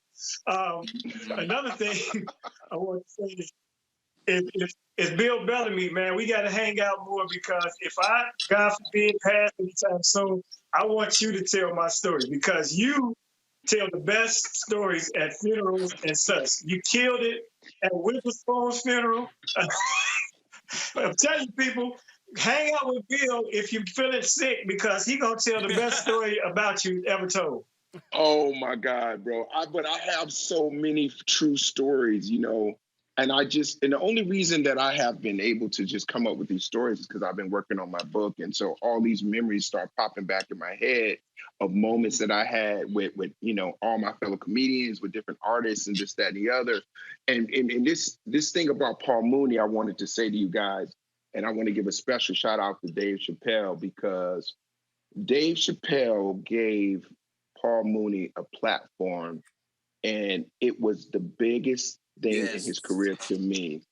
And I want to thank Dave, however that happened, where he got his flowers and he was finally able to be the star and be able to get his flowers for his talent. That Dave Chappelle show provided the platform for him, because to me, he was always one of the most super rated to the Black community, superstar, but underrated to Hollywood. You know what I mean? Alicia Cooper, your final comment before I let two of y'all go, before I bring in my next round, because we've got folk booked who all want to come on and share their thoughts about the Paul Mooney. Yeah, it's just sad to know that he's gone, because his voice is still such a needed, necessary voice. And I always say, Paul walked so that we could run. This man was just, I just can hear bits of his just over and over. I think about the one where he said to white people, you guys have a nerve to be racist, but don't shake your family tree because a nigga might fall out. He just has so many hilarious lines and so many great jokes, and was just a brilliant, brilliant person. It's just hard to believe that he's gone. And, he left the comedy game really a couple years ago as he started dealing with dementia. And all I kept thinking was Donald Trump dodged a bullet, because we lost a whole lot of good Donald Trump material coming out of Paul Mooney's mouth. That man was so powerful, he did not care who he offended. He didn't care. He would take on titans of industry. You could lose out on opportunities because of your proximity to Mr. Mooney. This man was a powerhouse, and we lost something big. We lost something big today. Absolutely. Alicia Cooper, we certainly appreciate it. Thank you so very much. Thank you very much. I'm going to do, real quick, I'm going to do three of you. Michael Collier, your final comment, then Bill, I've been then sitting Damon. here 45 minutes. You talking about a final comment? I just got here. Well, Michael, the problem is I got Buddy Lewis lined up. I've got Guy Torrey lined up, Ricky Hughes Buddy lined Lewis up. already talked them tired of Buddy. I've got, and then I'm literally. I know, man. I'm playing with you, you know, I got to mess with you. I did, Bill. You did want to say. This is what David Chappelle said. He's a hero of mine. I'm going to miss him very much. I was just texting him to come on. He said, I'm at dinner right now, can't get out. But we did reach out to Dave as well. Michael, go ahead. I just want to say I'm honored that you let me come and say something, because I love that brother. He was my friend, not just a great artist, just a great man, and funny and insightful. It seemed like the wrong people died first. How could Dick Gregory be dead and Paul Mooney be dead and motherfucking Trump is still alive? It just ain't right. It ain't right. And I loved it when he said, oh, I love the word nigga. Nigga makes my teeth white. Nigga, nigga, nigga, nigga, nigga, nigga, nigga, nigga, nigga, nigga, nigga. I see it all the time. You could go to the Comedy Store and set your watch by what time the white folks gonna jump up and leave when he came in. You could time it, And I honor the man. I'm sorry, I'm not sad about him. His energy and his light still radiates throughout the universe. I'm proud to have known him. He was a blessing, and he still is. And I hope a lot of us continue to learn from that master and that king. Thank you for letting me be on here. I love Paul Mooney, man. Damon Williams. Yes. I just want to say, Paul has inspired us all. He touched us all. He gave us a path to take where we didn't have to go as far as he goes, but we could still say what we want to say even now in this cancel culture. So his memory, his legacy lives on, and we will honor him by letting Whitey have it when it's possible. Damon Williams, always a pleasure. Bill Bellamy. I would hope that his legacy would encourage the next generation, even our generation, to be more courageous about our comedy, to be true to our craft, to be honest and forthright with our attitude, because we got into this culture now. We're so safe and everyone's so nervous to talk about the other and this, that, and the other. Paul Mooney didn't care about none of that. And he always brought the truth. And I'm going to use his legacy in my career and in my voice as my comedy comes forward, my new special, to just be an example of what that is. And it doesn't have to be offensive. It just has to be right. It has to be truthful and come from the right place. And that's how I'm pay my homage to him. Bill Bellamy. Gentlemen, I certainly appreciate it. Thank you so very much for this special tribute to the late, great Paul Mooney. Thank you. Peace. As I said to all of you, I had an opportunity to sit down and interview Paul Mooney and Dick Gregory when they performed the comedy show in New Orleans at Essence Festival. This was when I was hosting Washington Watch on TV1. Here is that conversation. Do not need a full-page ad to sing their praises are Dick Gregory and Paul Mooney. I caught up with them between shows at the festival.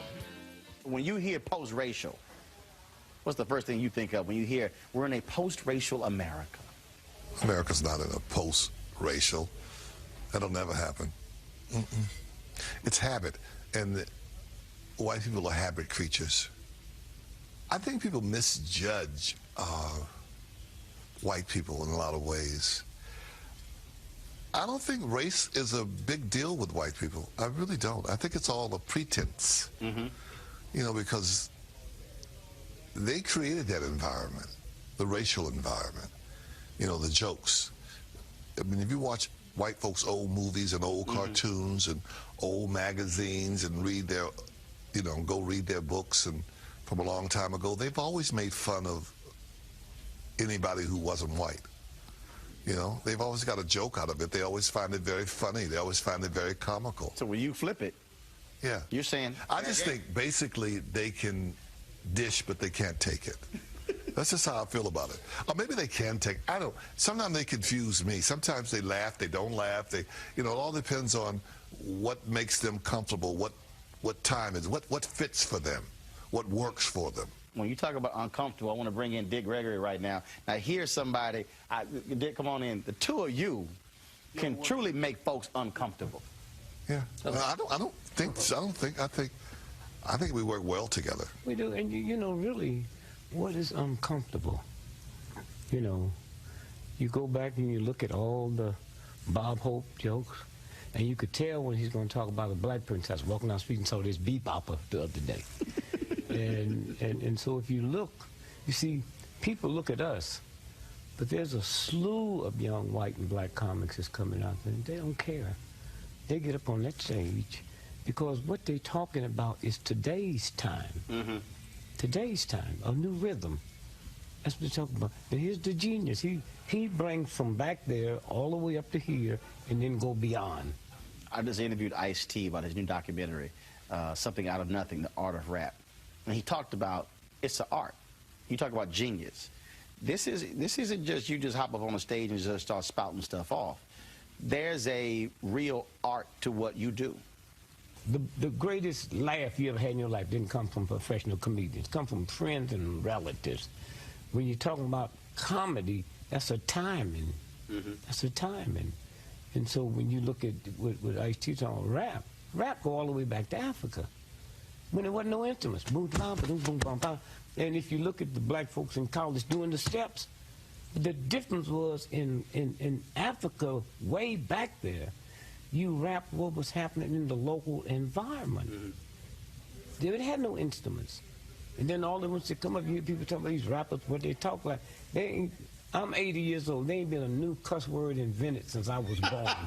You know? So where do they hear it? Comedians I talk to talk about your genius. Who is it today you like to listen to? You want to hear do comedy? Today? Today. Nobody. Nobody. Him. And him. So this current generation. Don't ask. No. Reason I asked, because you were in your book, you talked about Dave Chappelle being on the show, things along those lines. I'm just curious, for you, who do you say, if I had to drop down $25, I want to go pay to hear that cat do it? Well, they're all dead. The ones I like. Yeah, and the other thing is, if you got time to go see somebody else's show, you ain't working. But no, they're all dead. I mean, Flip Wilson's gone. Slappy White is gone. Yeah. Richard Pryor's gone. You see, I didn't like none of them. Yeah. Richard Pryor. Slappy White was trying to behave. He come out with a white glove and a black glove. A white glove and a black glove. What's the other one that used to sell drugs in Vegas? He's gone, the big fat one. George Kirby? Yeah, he's gone. Yeah.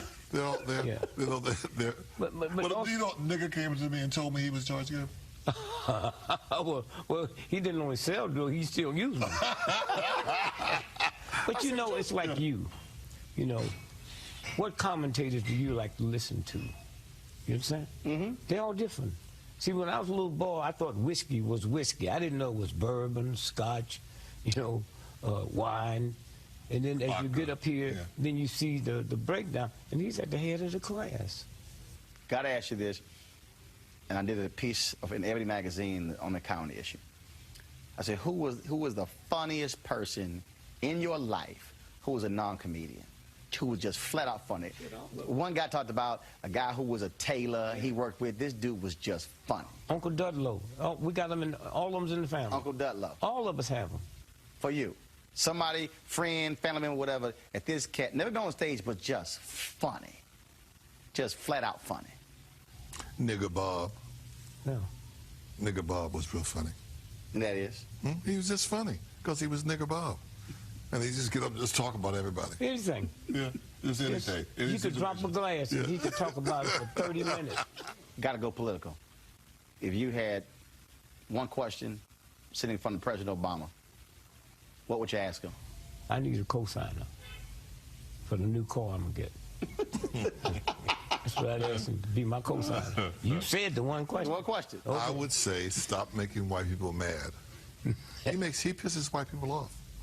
He just does. That's his gift. That's his gift as a black man. He makes white people very angry, and he does it on purpose. You know that about the people he picks to be in office. Yes. I had made a prediction. I said he's going to make a midget head of the army. I love it. I love it. Now, if I had my way, I'd tell him I have to dress him for you. I'd give him a conch and some shoes with bunion pads on them. See, they're used to that. Last question for both of you. Is there any other thing that you would have liked to do in your life other than comedy? Anything other than make people laugh? Right. No. Not me. No. Like what? What would you suggest? Not suggesting, just asking. Well, remember, we didn't choose it. We didn't come and say, I'm going to be a comic. You got people saying, I'm going to be a singer. I'm going to be a dancer. Right. Nobody ever walked out the crib first and second grade talking about, I'm going to be a comic. That reminds me of when they asked Miles Davis, they said, if you had 15 minutes to live, what would you do? And he said, choke a white man to death. Now, that's a hell of a statement. I mean, no, I'm not. This is true. I'm not making this up. I'm not that good. Okay, Paul, so if you had 15 minutes to live, what would you do? If I had 15 minutes to live, what would you do? I wouldn't choke somebody to death. I wouldn't do that. But let me see. How about drowning them? Okay, teasing, because your show's so serious. Teasing. No, trust me. Trust me. We are not serious every single Sunday. Y'all, I completely forgot that was the last question. That was, wow. That was, see, that's what happens when you start going to your archives. We ran it on Washington Watch. Unfortunately, we did not have the greatest video, but it's all good. But I was so glad we were able to have that, the opportunity to sit down with those two legends, Dick Gregory and, of course, Paul Mooney. Joining us right now is Ricky Hughes. She's executive producer, CEO, Lemonade Productions, and also the greatest short comedian in history, Guy Torrey. He joins us right now. Glad to have both of you here. Ricky, I want to start with you. You are not a comedian. You're not on stage, and so you work with Paul in a different capacity. Yeah, so I've known Paul for many years and seen him. I work on the other side as the producer. So it's always been interesting, and he always challenges us nonstop. Like, he would challenge our thought process, he would challenge our comedy, he would challenge everything. And, although it would drive us crazy in the process, it always made it for a better show. How would you respond to someone who's to say, well, Ricky, Paul's difficult. Let's get somebody who's not as difficult. Well, okay. I have been known to work with some of the quote unquote most difficult people there and kind of effortlessly. So for me, I think you always have to find a place where you find something great about them. And it wasn't hard to find something great about Paul. And when you lean into that, Eagle always takes over and you get the best out of him. And he always wanted the best. Like, he wasn't difficult just to be difficult. I feel like he was always difficult to challenge you. What about when he would push you to be better? Give me an example where you said that was good. Yeah, we were doing, I believe it was Who's Got Jokes, and actually with Bill. And we had a whole setup for him where he was going to kind of surprise the comics and come out. And he was like, why would I do that? And I was like, well, because, no one is expecting you and this will be great. He was like, what's great about that? And so we just kept pushing till we finally got to a place where his appearance felt way more meaningful. But that wasn't our initial intent. So he just would constantly push the envelope and question it. It definitely makes a difference. Fearless, man of conviction, someone who had no problem speaking truth to power. We've heard every description of Paul Mooney. Your memories about him? Well, I just felt like he never was afraid to make white people uncomfortable in a world where Black people were really striving to make things comfortable. Guy? Hello? Guy, your ass on mute. Hey, man. Oh, I'm on mute? Oh, man. Hold on. Now you're on. Now you're on. Okay, I'm good. What's up, That's man? what happened when you got that cricket phone. Hey, man. Hey, I pulled it from your little sister's purse. Ah, yeah. Because you got the same purse. No, she left it over here last night. And guess what? I ain't got no little sisters. Must be your aunt trying to act young. All my sisters taller than you. All right. Share your thoughts about, the great Paul Mooney. Well, first of all, I'm going to pour me some champagne because Paul Mooney always drinks champagne splits on stage. So in honor of Paul Mooney, I got some champagne. Paul Mooney was always funny, man, telling me, don't be afraid to make people feel uncomfortable. But make them laugh at the same time. And I've always taken that from Paul Mooney. I remember when I first met Paul, I was with my brother Joe, who was at the Comedy Stores after a Fat Tuesdays, and Paul was telling Joe, hey, look out, Joe, look over your shoulder. Your brother got that Belushi syndrome, Belushi. I'm like, what Belushi? He said, he waiting on you to die, Joe, so he can blow up. Like Jim and John Belushi. But Paul Mooney, man, had one of my favorite jokes, man, that of him that he told was when, unfortunately, it's about two other deaths of two other legends. It's when Tupac and Biggie passed away, man. And Paul Mooney's joke was, well, we know they're both in heaven because they both had faith. I don't think Faith Evans liked that joke, but that's one of my favorite jokes of Paul Mooney. It's like, wow, I would have never gone there, but he was fearless. But you just said something that when you said, I would have never gone there. We had a bunch of other folks on earlier, and that's the thing. Paul Mooney did not care about going there. Look, he would crack on Oprah, Gayle King. Right. It didn't matter. Nobody was off limits. Right. And you know what? After that, I started going there. Before then, I was a little timid. I didn't want to talk about celebrities and things like that. But after hearing Paul Mooney and Pryor and the things they said, and my homie St. Louis and Dick Gregory, man, I started this taking the filter off, and now there's no filter at all. Ricky, just do. Let's talk about that. A lot of people said that Paul has not gotten his just due as a comedic giant. He is not. And I hope, I hate for it to have to come to a place where, his death is the first time that we get to see this. But, I would argue that some of our greats, he pushed them to be fearless on that stage. And one thing, Paul always did was he fought to protect the integrity of the stage, that place had to be sacred. Comics had to be able to say and have the social commentary that they needed to say without being filtered and censored. And, when you speak about his just due, the power of that stage, I think you have to give it up to him. Guy, same question. I mean, he was one of the greatest. I mean, he wrote for the greatest, and prior, wrote for great shows. And it just shows that he was the godfather of comedy. People don't know that he was originally supposed to have been the host of the Comedy Act Theater. And he turned it down and suggested that it would be Robin Harris.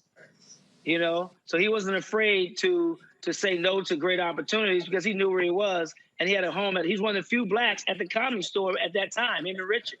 And Marshall Warfield, at that time, that's all they did was wanted to wait and see Paul. And Paul go on stage. Paul had that last spot, that 12 o'clock spot. He loved that spot so that he can go on stage and say whatever the hell he wanted to say. And people would stick around and wait for Paul Mooney. Now, he said he told Obama to quit making white people uncomfortable. That's what all Paul did, was make white people feel uncomfortable. All he did. That would be in his show, then pop up like toast with Paul. Not that he wasn't funny, the fact that he was real. And he was hitting it with that truth. And that toothpaste hurts when you brush your teeth with it. Ricky, what were there moments where you said, damn, Paul, that hurt? All the time. What do you mean? Like, if you didn't have that response, he was like, I got to keep going because you have to get there. I mean, I remember not too long ago, Dave was performing in the Bay Area, and Paul had come out to see the show, and he moved up, and they moved him right there next to me. He's like, if you don't get up right now and move right over. Felt like I was immediately in trouble. And I was like, I'm a grown woman. But Paul would have that effect on you when he would just say anything and it was okay. He was the thing, looks like we lost Guy. We got lost Guy. I told you a guy had that cricket phone. The thing, Ricky, that was, Paul could be extremely intimidating. Again, you had to be a confident person because he would show you that look and respond to you in a certain way. So you had to like say, dog, who that you talking to? Because I remember like when we had the interview, I was like, say, bro, don't get this twisted. Don't think I'm the news guy. I'm not gonna fire back at your ass. But he loved that. Paul relished in that mental joust. Like, he loved it like more than anything. I think just to be able to have that, it went beyond a witty repartee for sure. And, you just got to love him for it. But you always were on your toes when you're around him. That's for sure. And he made you think. Indeed. He definitely made you think. Indeed, he did. Ricky Hughes, I certainly appreciate it. Thank you so very much for sharing your thoughts and reflections about Paul Mooney. Thanks for having us. Thank you very much. Guy Torrey, Guy had to go. We thank Guy as well. There was another time I interviewed Paul Mooney on News One Now, and here is that conversation. Yes, you know him quite well. He's been in movies, television shows. He's written for Richard Pryor, Red Fox, In Living Color, Dave Chappelle, one of the baddest brothers out there. No need for a long introduction. He is simply the legend, Paul Mooney. Paul, how you doing? Welcome to News One Now. Yeah, how are you? Well, welcome back. Actually, last time we chatted with you, I was in New Orleans with Dick Gregory, and you guys were performing at Essence Music Festival. So, Paul, I got to ask you, Roland out did a story on you saying that you have stage 4 prostate cancer. They talked to your brother. The story was out on social media. What's the deal with that story and your health? What do you mean? Well, that's what they reported. Is it true? Your brother called me last night and said, oh, this is nuts. This is crazy. The story is not true. Paul is not sick at all. No, I'm dead. So where did Roland out even get that from? People who have stage 4 are dead. Look it up. Either they're dead or they got one foot on a banana. So the Roland out story was a piece of crap. Well, of course. I can't be in two places at once. I can't be at the graveyard and sitting up here talking to you too, unless you're dead too. Maybe we're both dead. No, not dead at all. Well, first of all, Paul, how's your health these days? You see these folks say you're on a City Hall show and didn't go well. I thought you were great. Aren't you doing a movie or something like that where you're supposed to be dead? So why are you acting crazy? You're doing a film about you might be dead too. Yeah, I don't know why you're laughing so hard.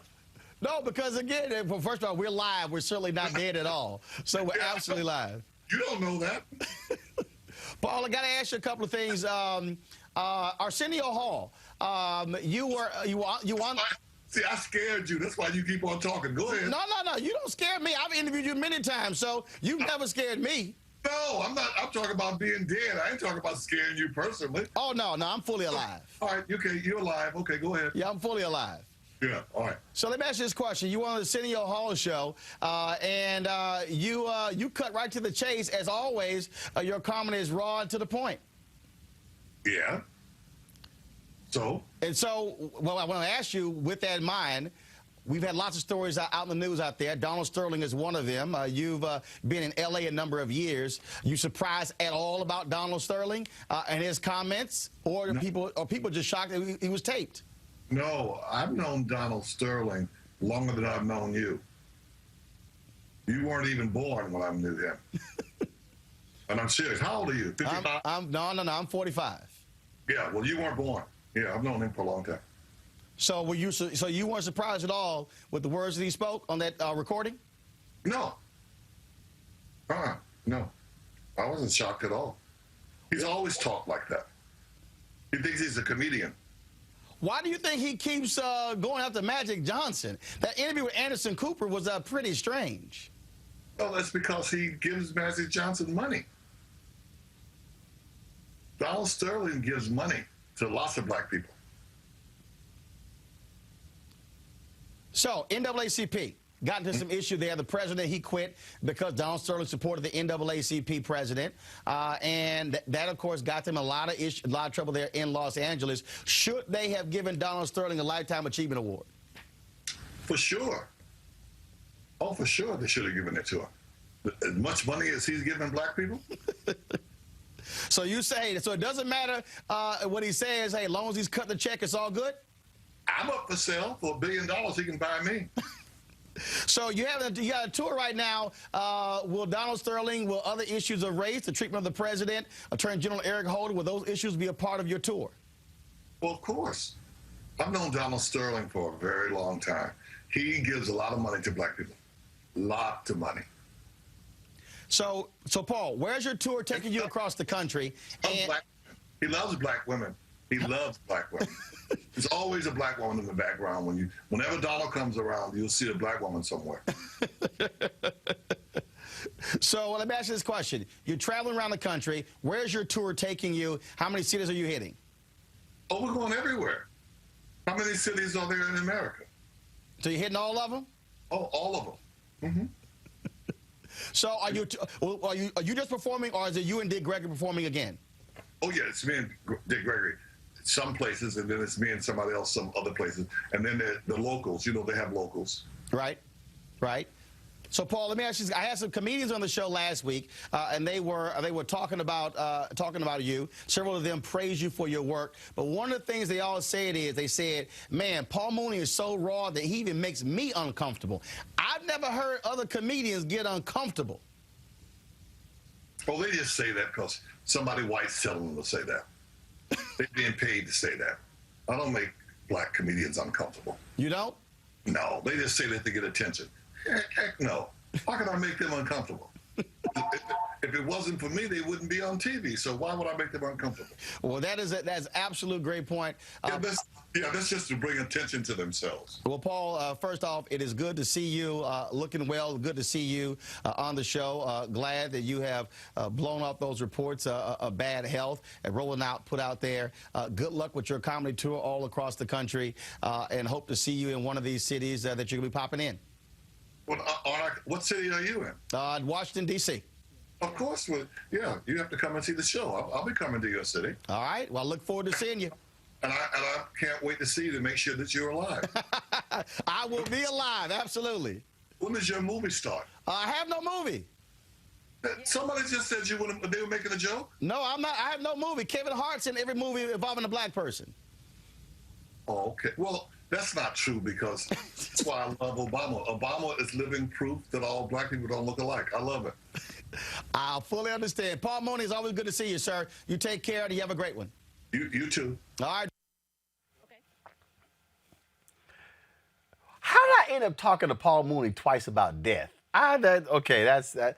Again, I told y'all, we go into the vault. I totally forget some of the stuff we talk about. And y'all saw the irreverent. He's like, me ask a question. He's like, so? That was Paul Mooney. All right, y'all. Got a couple more guests right now joining us to talk about the late, great Paul Mooney. We have comedy writer and budding comedian Buddy Lewis. Comedian Jay Smiles, how you doing? I am fantastic. How are you, Roland? I am doing great. I just want to get just your thoughts on, again, the amazing Paul Mooney.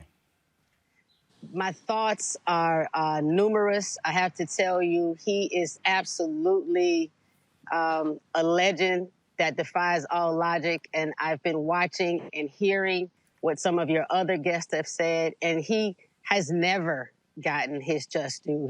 He didn't get his roses before. I certainly hope he gets them now. Yeah, he wrote for the best and the brightest. The fact that the people who have been celebrated, white, black, and everything in between, turned to him when they were at their zenith, right? They wanted him to write for them when they were at the top of the charts, on TV, on radio, in movies. They wanted him at their side. And the fact that he always pushed the envelope and did not care what happened, that's tough. That's a tough, tough place to be. But that's just how much he loved the craft. And he really, by the footage that you've shown, and thank you so much for always having a camera. I've known your story enough to know that since you were in high school, dude, some kind of way you had a camera or a recorder somewhere since Texas to make sure that you were documenting things, and we are all so grateful for it. But in my comedy, I'm known as the conscious comic, and one of the most celebrated moments in my career, as young as it is in comparison to the greats that you've even had on your show, it was a guy that was older than me, and I was doing a special for Juneteenth just a few years ago. And when it was over, he came up to me and he said, "You remind me of what Paul Mooney and Dick Gregory used to do." Roland, I started crying. Real talk. I am not exaggerating. I couldn't believe that he even kind of mentioned my name with those two. I got goosebumps. And so the fact that he had the heart to do what he did, when he did it, we're talking about the 50s, 60s, 70s. Are you kidding me? And he was never killed by racist bigots. Let's talk about that. We don't have to get that deep and that heavy, but his language was so tough and so strong that they ain't fool with him. They let him say it, right? So anyway, forever, he will rest with me and rest in the pen and in my mind and in the jokes that I write. Buddy Lewis, there are folks who obviously talk about Paul Mooney being on stage, but he was as a comedy writer. That's really where he also shined. You wouldn't know anything about writing. You wouldn't know a thing about that Applehead man. Let me explain. Considering I've only written 3 books, and all you know about pictorial books. Excuse me. Nobody cares about your little terrible ass books. I've seen better writing in a Braille Institute. And anything authored by Buddy Lewis was written in crayons. What's up, man? Man, I'm gonna tell you, this hurts, man. I knew both Weatherspoon and Paul Mooney were I considered them friends in the business, and Paul was. The one thing that I think everybody loved about Paul is his ability from the beginning to speak truth to power, and he had a reverence and a duty. He felt like he was duty bound to tell the truth, and he didn't care whether he hurt feelings or poked fun at people's political leanings, their mama, their daddy, whatever Paul said, he meant, and he said it, and he stood by it. And so that, as a comic, there's something freeing and something real that comes from being able to say whatever it is you want to say and live with the consequences. And that's what he did. And that made him a figure that we all revered, because a lot of comics edit themselves, and especially now, Paul was uneditable. I mean, he would say it and mean it, and that was it. And I mean, he sometimes hurt feelings and did some things that were, like, hey man, only Paul. There's a story of him being asked to do an event for Mayor Tom Bradley, I think, when he was running for governor, and they brought Paul to, I guess, do a stand-up act, and he did his act, and like the first word out of his mouth was the N-word, and there all these, all these, and Paul was like, "What? Y'all ain't seen my act?" That's what he did, man. And I mean, everybody has great Paul Mooney stories. Like my favorite, and we laughed about this to the past. And I saw him probably a year ago. We talked about this time I was in the store, and I had my back to the I was in an aisle in the store, and I'm rummaging through stuff, and I see this white woman walk by. All I see is the white woman walk by, and some voice from the back goes, "Move, nigga." And I looked around, and I was about to go. I was like, I know this white lady just didn't call me nigga in the store, right? And Paul goes, "Got you, huh? You was about to punch that white lady, weren't you?"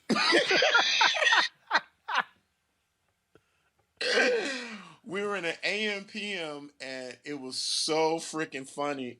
And every time I saw him, I said, "Man, you got me so bad." He's like, "Oh, homie, you were about to sock that poor white lady. That white lady didn't know what was coming."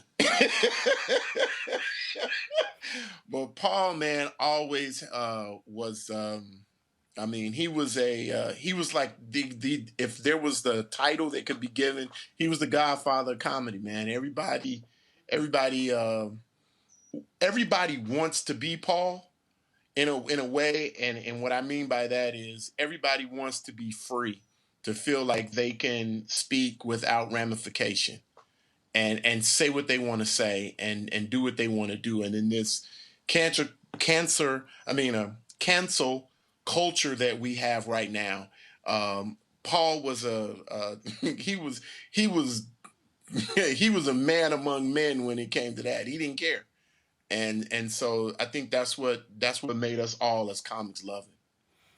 Jay Smiles, the thing about what Buddy was describing there when he said everybody wanted to be him, but the reality is that folks were afraid of the repercussions. He wasn't. And when you look at the movie Bamboozled, I think that great scene with Damon Wayans, where he's performing, in this small club, and he's got his alcohol, and he tells them, "I didn't sell out, and I refuse to do so." His pride was more important than pulling punches in order to get greater acclaim. Yes.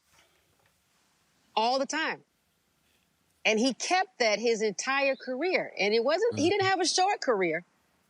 Some people have been in the game for 50 years and their stardom came in the last 5 years, or some people got in the game late. Paul had critical acclaim very early in life. And through every decade, through the golden years of comedy, he said, nope, I'm staying true to that inner voice. And there are not a lot of people who do that in any walk of life. In walk of life, preachers, teachers, doctors, lawyers, Indian chiefs, you name it.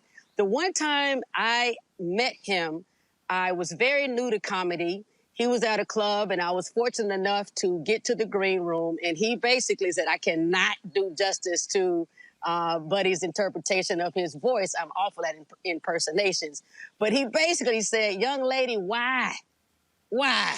You look like you got a good head on your shoulders and you're kind of cute. Why the hell you want to do this? And I said, once it bit me, Mr. Mooney, I can't let it go. And he just shook his head and he said, I understand.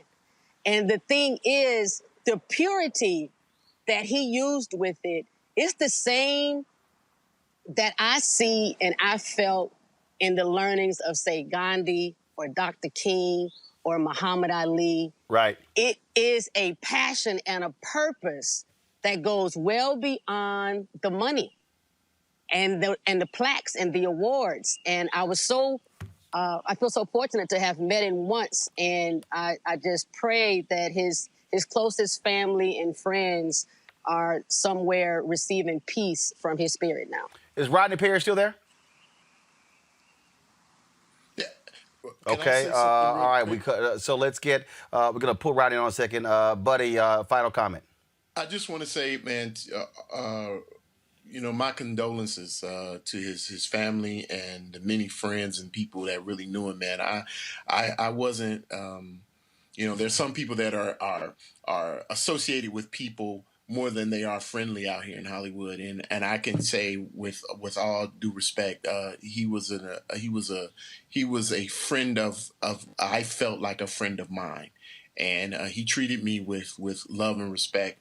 And whenever he was around, and he would come and visit my room, and Kim and I had a comedy room out in the Valley, he would come in with Eddie Murphy and Miguel Nunez and a crew of people, and he would get on stage and perform, and he didn't care where it was. That was another thing I loved about Paul. He didn't care where it was. He would get up and perform from the smallest little dank little places like Marma's Memory Lane to the Apollo West out here. He didn't care. And he would go in there and he would rip a stage and leave. And that he was a true veteran and an icon, especially for a lot of us who started out in the game. We saw Paul at the Comedy Store. He's one of the few black folks that worked at the Comedy Store on a regular basis. He had his own night. And so we revered Paul Mooney like we did Robin Harris and some other guys in the business. Paul was he was the man, and he will be greatly missed. His talent and his energy and his gift will be missed. Buddy Lewis, Jay Smiles, we certainly appreciate it. Thank you so very much. Thanks. Thank you, Roland. Thank you so much. Just say this, Roland. Choke yourself with an ascot. Hampton University is the real HU. Shut up! Boom. See? Come on. See? Come on, buddy. You see? No, bring it back up. See, buddy? I ain't want to go there. Buddy, call me. Buddy, call me. We got to finish our show. Okay, all right. You know what? I ain't talking to this fool. He know better. We got to finish our show. All right, buddy. Bye, y'all. John, see, that's called a stab in the heart. Yeah, that is. That hurt. Wish you could have done it.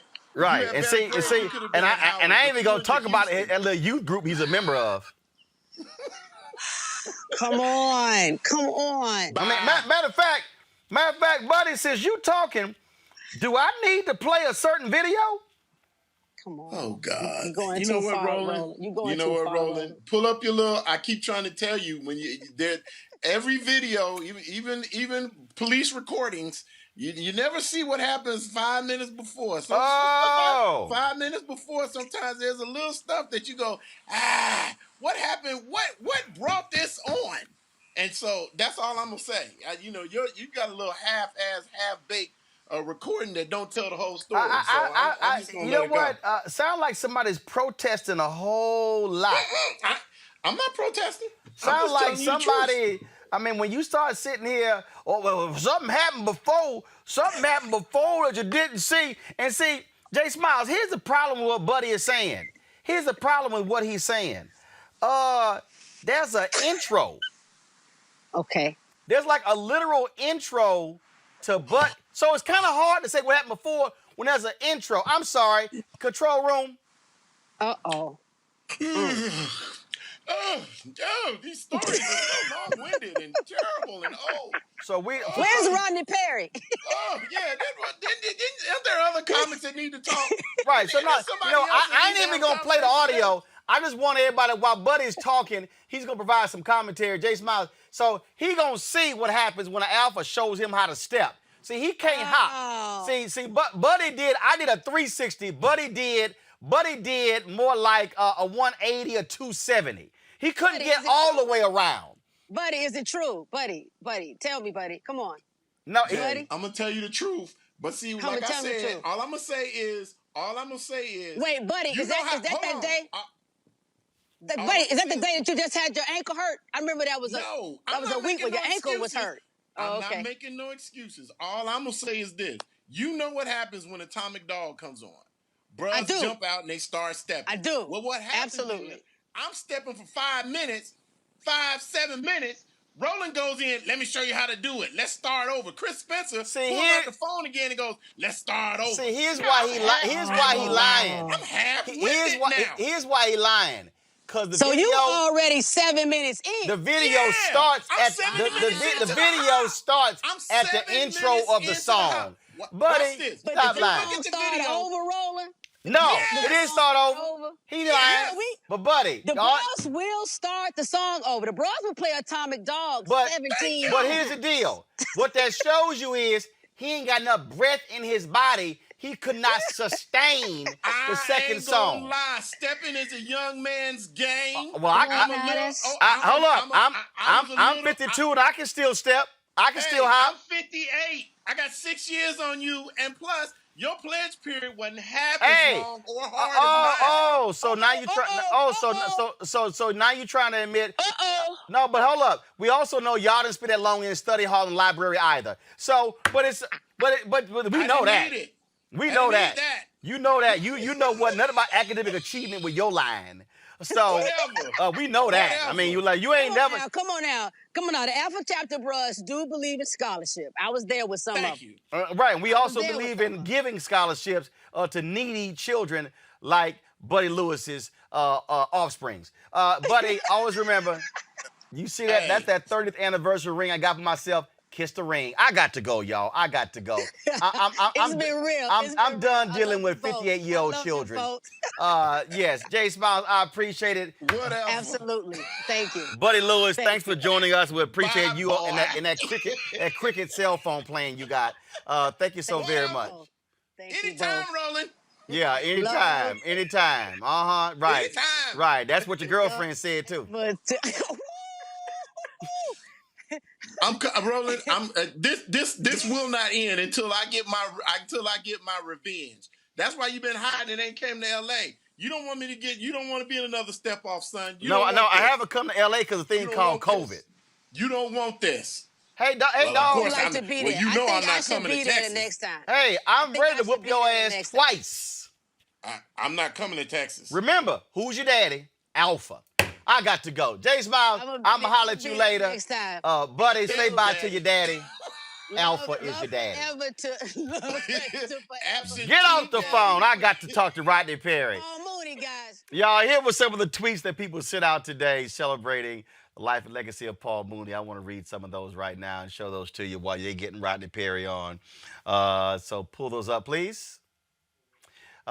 This came from actually the official account of Paul Mooney. People will always show you who they are. When you have quiet time, it comes to you how to prepare your shield. Always be you and put your best foot forward is your shield. And so that's what was sent out today.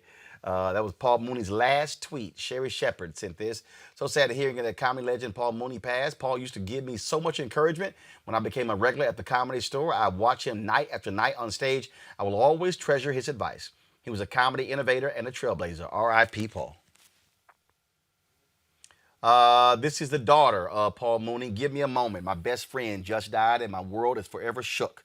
I really can't put it into words right now, my feelings. Know that I love this man and I am broken. She sent that about an hour and a half after I had posted the news of his death. And so it was still very raw for his family. Stephanie Mills, I'm sad to hear about the passing of one of my favorite comedians who always said what he wanted and was so proud to be black and never sold out to achieve greatness.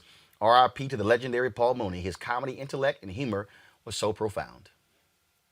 Viola Davis, R.I.P. comedy legend Paul Mooney. You were both funny and poignant. So happy to have witnessed your genius live. Rest well. Pour down some laughter here. We need it. Love. Alonzo Bolton, R.I.P. Paul Mooney. Thank you, sir, for all the laughs. It was an honor to know you. R.I.P. Paul Mooney. Reverend Alice Sharpton, I am saddened to hear about the passing of a comedian, Paul Mooney, an extraordinary humorist and passionate community activist.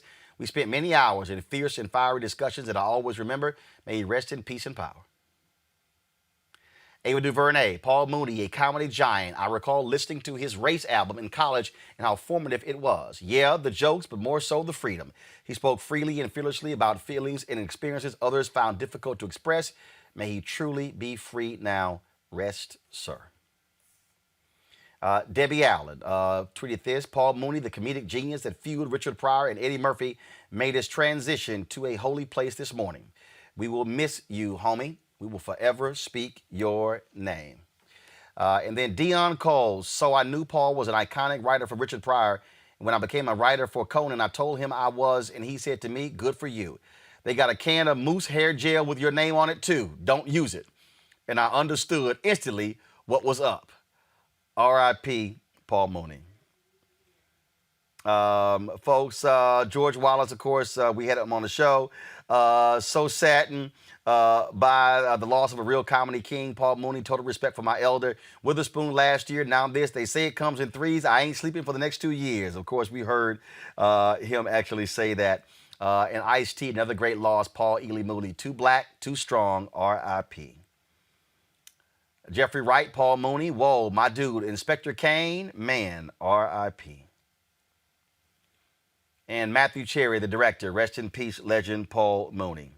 Folks, there have been so many people we have been communicating with, lots of comedians we've been talking to his family as well.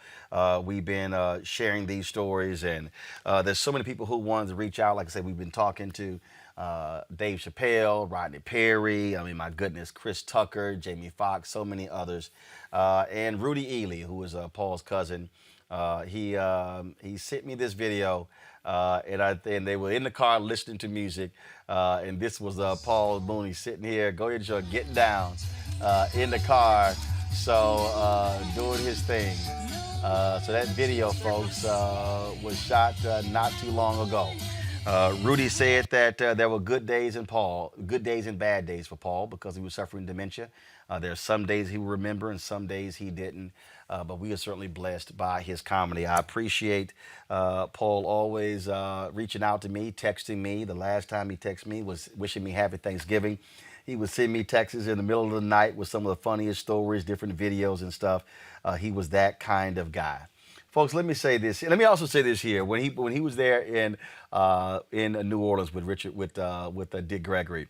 So when they were in between shows, and so there were people who were coming out, and they were sitting here in between, they were coming out, and they wanted to take pictures, and he was like, nope, we ain't taking, no selfies. You ain't buying the CD. And so at one point, Paul was sitting, he took the CD and had it up to his face, and people were taking pictures, and he was blocking their pictures. And so Dick Gregory was sitting to his right, and Dick Gregory didn't care. Dick Gregory was sitting here signing autographs, and he was over there sitting here just taking pictures. And so Paul sits here and grabs Dick's CD, and he's holding the CD in front of Dick's face, and he's holding in front of his face, and he's like, nope, buy a CD. No, we ain't taking no free ass pictures. Y'all, I was just sitting there cracking up laughing. Paul Mooney did not care.